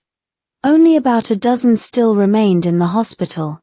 After getting their shots and picking up their medicine today, they'd be leaving too. Huan and the others paid their medical bills in full, and at noon, they even treated them to a big meal, sending them off with cheerful goodbyes. On the way back to the construction site, Han Chi suddenly got a phone call. He listened for a few seconds, then accepted with a broad smile. Tang Shengji asked, "Old Han, what's got you so happy?"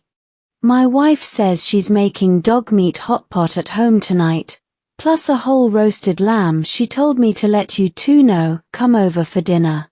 Tang Shengji wasn't much of a foodie, but he had a soft spot for dog meat. "No problem. After the fight we won last night, we've got to have a victory feast. Our dog meat sounds great. I haven't had it in ages. Su Shan says she's going to the market to buy a whole big black dog. I'm going to get a good chef to come over and cook it specially. The braised dog meat he makes, it's so fragrant and tender. How should I describe the taste?" Huan grinned.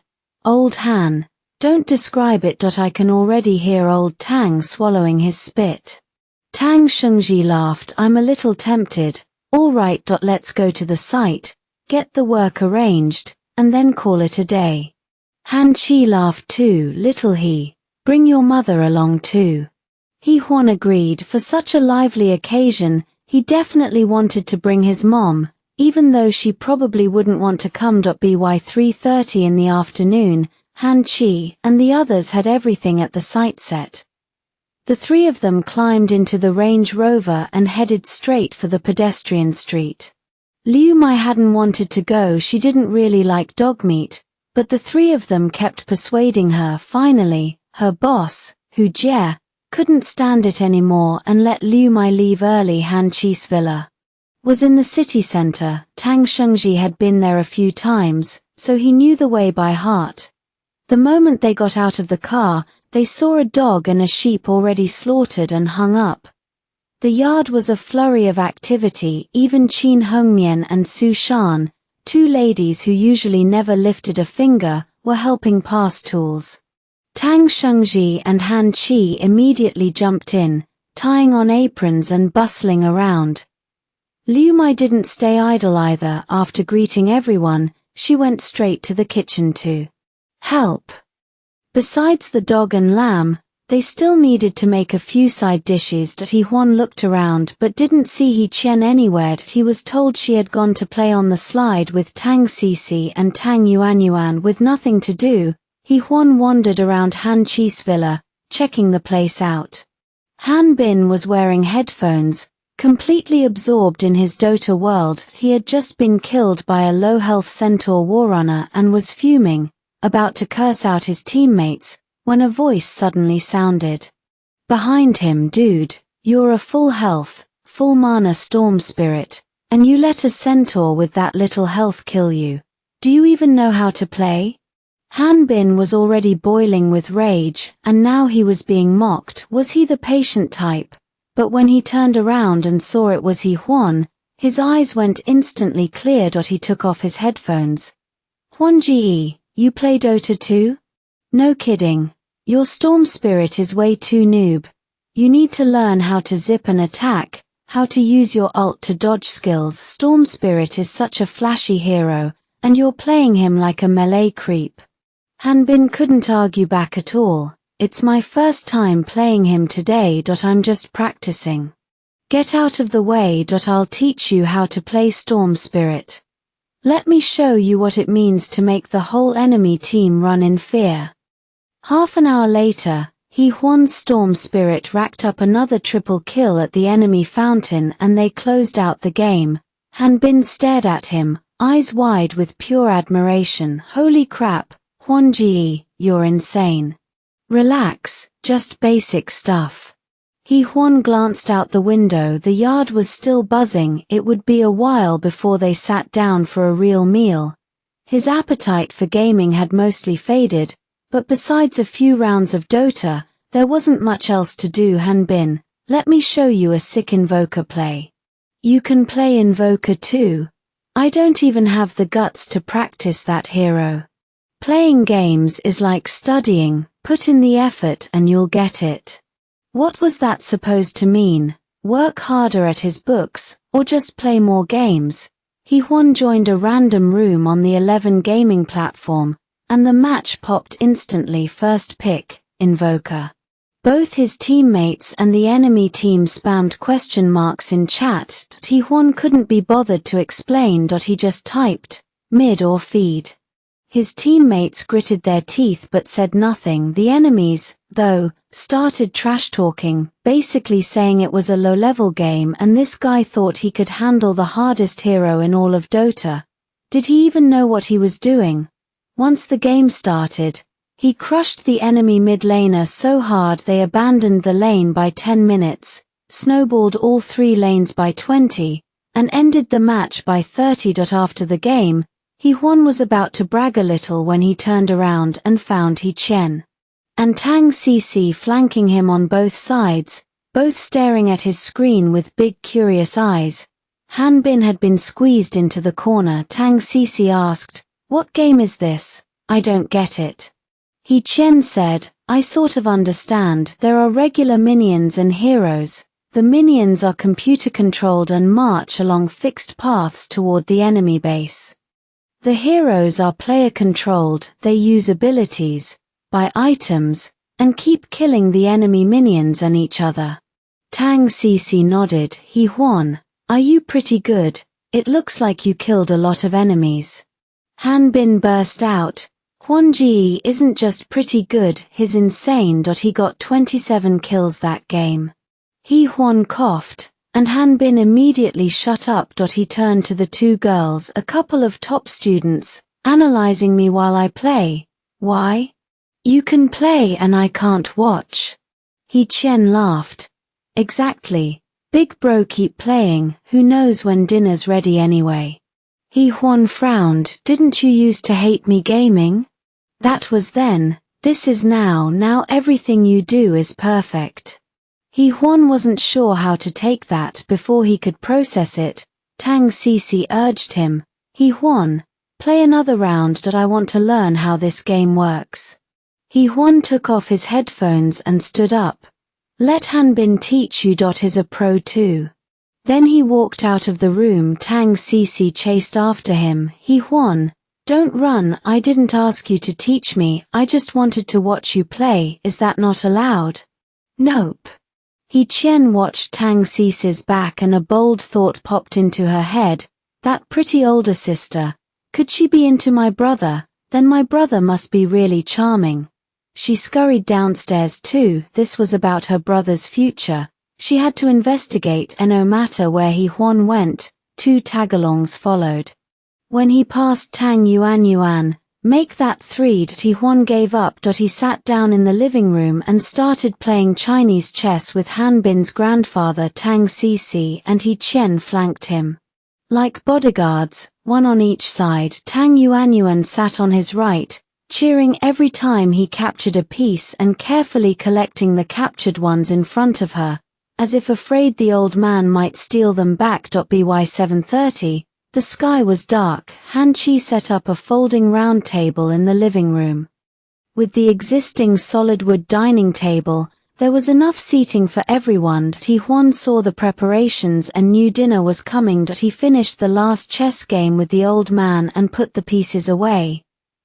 Han Qi's villa had 2 kitchens, 1 gas-powered for daily cooking, and 1 traditional earthen stove that burned firewood. The side dishes came from the gas kitchen, the dog meat was slow-braised on the earthen stove, and the whole roasted lamb was cooked outdoors over an open fire. The lamb and side dishes were ready. The star dish, braised dog meat, just needed a few more minutes. Huan was starving. He spotted a plate of sliced watermelon on the table and grabbed a piece. Just then, a chubby guy walked in carrying half a roasted lamb. He saw Huan and assumed he was some greedy kid. He set the lamb down on the table. "Hey, kid, why are you eating before everyone else?" Huan hadn't expected to get caught sneaking a piece of watermelon. "Embarrassed," he said, "just a little something to tide me over." The chubby guy pointed at the other table. "This table is for the bosses, that one over there is for you kids." Huan felt a bit annoyed. Everyone had come with their families to eat dog meat. It should be casual and fun. Why keep emphasizing bosses and making it so formal? He looked at the guy. "Are you management at the company?" "Yeah, I work under Boss Tang and Boss Han." "How many people from the company are here today?" 6 or 7. Why? "No reason, just saying we should keep it relaxed when we're eating out. This isn't the office. No need to be so stiff." The chubby guy was baffled. A young punk lecturing him. "Does Boss Tang only have 2 daughters? And I've seen Boss Han's son before. Whose kid is this anyway?" he asked. "Whose child are you?" Liu Mai walked in just then carrying some side dishes. Hearing that, she thought Huan had gotten into trouble. "I'm his mother. Is there a problem?" The chubby guy saw Liu Mai still wearing her work uniform and assumed she was just a helper here. He said coldly, "No problem. Just your kid sneaking food. Keep an eye on him." Liu Mai glared at Huan. "Didn't I teach you manners? When you go out to eat, you wait until everyone's seated. Why are you sneaking food?" "Who's sneaking food?" Su Shan walked in with a fish dish and saw the half-eaten watermelon in Huan's hand. She immediately understood. "Oh, Sister Liu, don't make a big deal out of it. It's my husband's fault. I said the dog meat was ready, but he wanted to stew it longer. Look how hungry Huan is. No need to wait anymore. Everyone take your seats." Su Shan pulled out a chair. Huan smiled. "I am a bit hungry, but I don't drink. I'll sit at the other table." "Don't be ridiculous, brother He. Even if you don't drink, you're sitting at the head table." Han Qi set a large plate of dog meat on the dining table and pulled Huan toward the main table. Tang Shengji walked in at the same time and also urged him. "Brother He, tea keeps you calm, alcohol gives you courage. A man can't just sip tea all day. He's got to drink, or he'll lose that edge. Besides, you're over 18 now. Even if you have a drink, Sister Liu won't stop you, right?" Liu Mai saw how respectfully Tang Shengji and Han Qi treated Huan, and a surge of pride filled her. It was the feeling of finally rising above, of being looked up to. She smiled. "I won't object to anything Huan does, but he hasn't drunk much before. Don't let him have too much." Tang Shengji laughed heartily. "Don't worry, Sister Liu, brother He is the youngest here. We old guys might not be able to keep up with him." Since his own mother had given the go-ahead, Huan had no choice but to stay. Tang Shengji pulled him down to sit beside him.